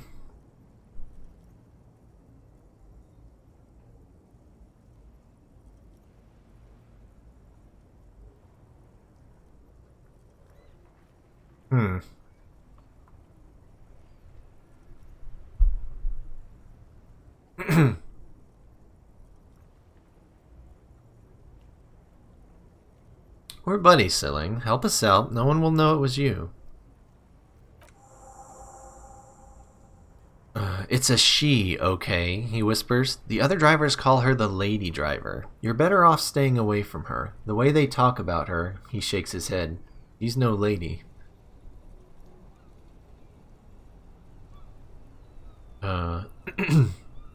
Is the lady driver the old woman back there? Points to the pale driver. Dazed out? Strange? I don't know. Maybe? If she is, I haven't gone near her. I don't get involved, I told you. He's not ruling her out. Who are these other drivers who talk? All of them, I don't know. I told you all I know. Are we cool now? I really want us to be cool now. Who exactly is talking about this lady driver of yours? The racist? Or the other one with the tattoos? He points north. All of them, even the ones who have left. I don't hang out with them. I don't remember who has tattoos. Okay, we're cool now. Alright, he snaps back to his usual self. Ice cold. Let's cap this off by a purchase. You can walk away from here with funky sunglasses, detectives. Both of you. You deserve it. Or we could persuade him to give us some money.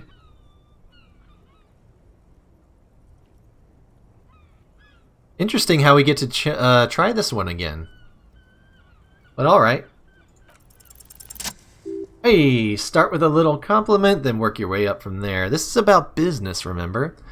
Hey, you seem like a really successful entrepreneur. Would you like to support a member of the local police force?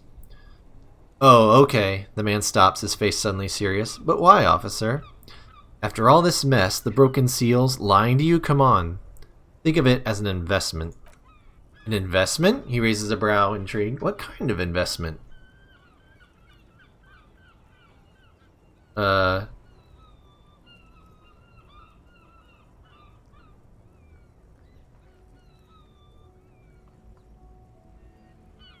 It's an investment in your customer base. Gotta prime the pump, man.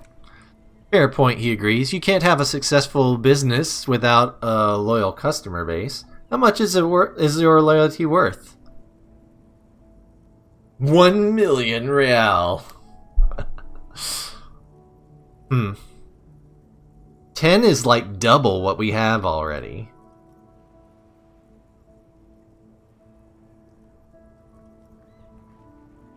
I don't know if we're going to be able to get 10 out of him.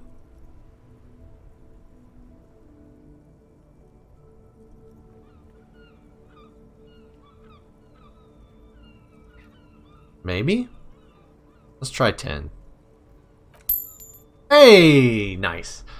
10 real is a bargain for that kind of investment. You got it, my man. He takes a 10 note from a leather pouch. I'll look around, thanks. Stop, Daisy. Settle down, kiddo. Ooh, did we find more money over here? No, we found some stuff. Well, it'll eventually be money when we sell it. That's his box. Okay. Alright guys, we're gonna have to continue this part of the investigation tomorrow. I'm gonna go ahead and set up shop right next to this guy. But unfortunately, I have to sign off for today and get my workday started. Hey Daisy, you wanna come say goodbye to everyone? I know you just said hello to everyone, but you know. You know how it works, little squeaker. Jump, jump. Can you do it? You gonna jump up? Or do I have to come and try and pick you up again? How's it gonna go, Daisy?